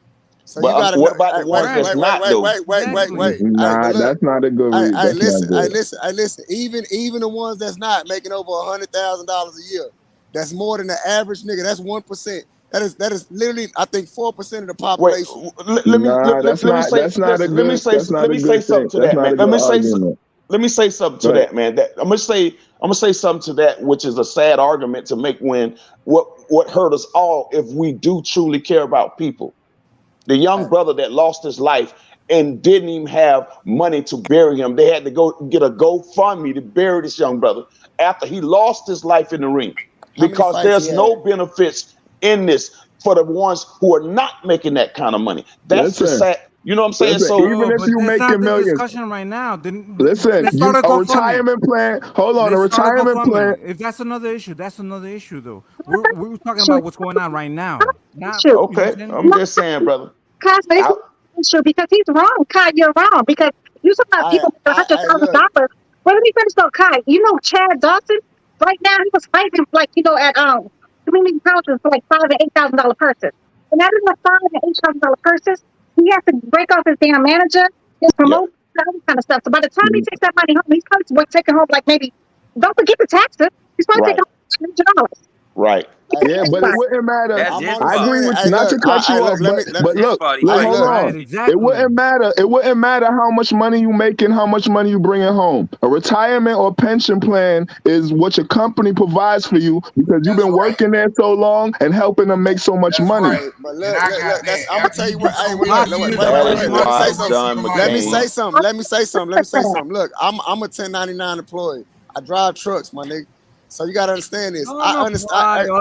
Look, be quiet, man. Goddamn, shut up. Man, let that nigga have his moment. Shut up. Bro. It's up to you what you want to do. Hey, man, shut up and let me talk. Let that man have his moment. Hey, man, let that man. Yo, I could smoke in the house. I see smoke in the air. I could smoke in the house. Yeah. Hey, look, I'm a 1099. I'm a 1099. All right, I'm smoking a vape too then. Hey, I'm a 1099.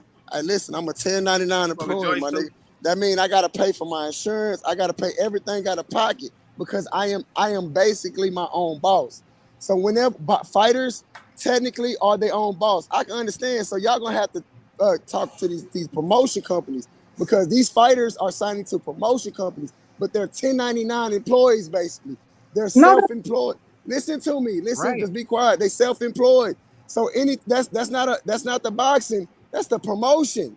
So anytime you sign with a promotion shit, my nigga, that's, hey, bro, I want insurance on a fight. That's it. All that shit is still possible because these fighters are signing with promoters. They're 1099 employees, man. It ain't the commission. You can't blame the commission. I can't blame the DOT, FMCA. It's the promoters, my nigga. It's more complicated than what he's saying. That's not. It's up to them to manage their money. That's the thing. If a motherfucking fighter is allowing themselves to get fucked over by their promoters, we can't do that. We can't do that. We can't do that. You know why we can't do that? Because in boxing, we don't have requirements for people to graduate college before they go into boxing. It don't matter. It matters. They're getting punched in the head from the time they fucking 4 years old.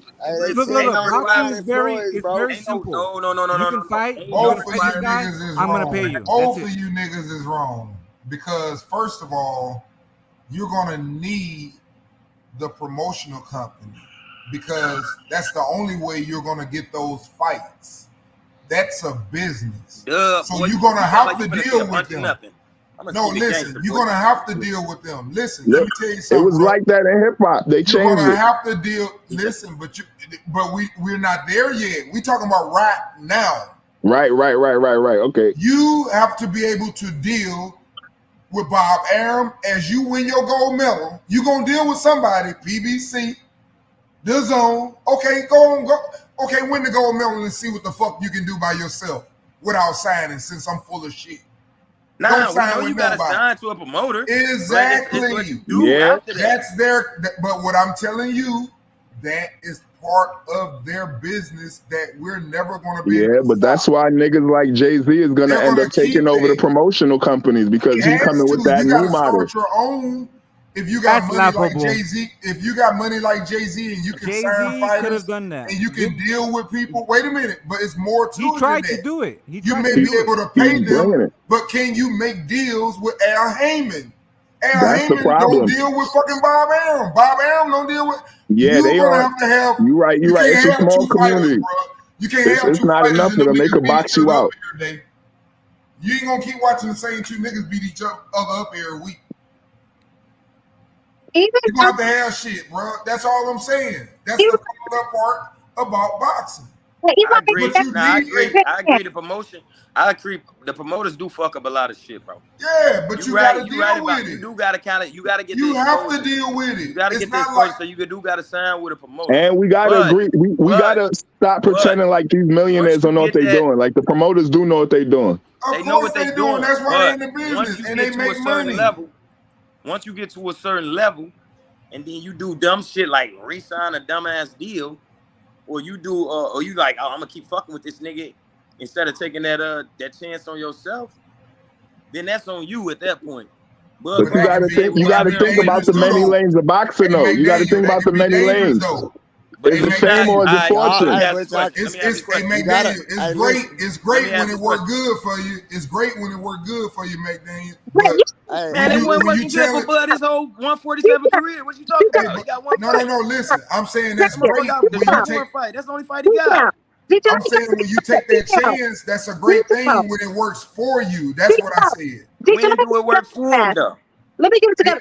Let's say, for example, like that little young guy, Jose Vargas, talking about let Miss D speak. jumped his ass in there was Hold on, Zepeda, got knocked out. Let Miss D Got speak. knocked out again, and now his career over with. This little gritty ass got his little ass knocked out. Yo, let Miss D speak, family. Okay, so Xavier, you saying that Bud, he said that he was trying to stupid ass, he resigned, right? First of all, he never resigned. He renegotiated his damn contract. And then second of all, he was the highest paid. He did resign. He did not. He renegotiated. Nah, he independent. He independent. Again That's what he did. He extended it, but he never resigned. He extended it. Okay. Yeah, That's he's independent now. He's independent now, though. That's resigning. When you extend it, you resign. exactly. Yeah, That's you gotta resign. Yeah, but hold on. She's not all the way wrong, though. Let her finish this point, though. She's not all the way wrong, though. But what's the Because point, he's independent now.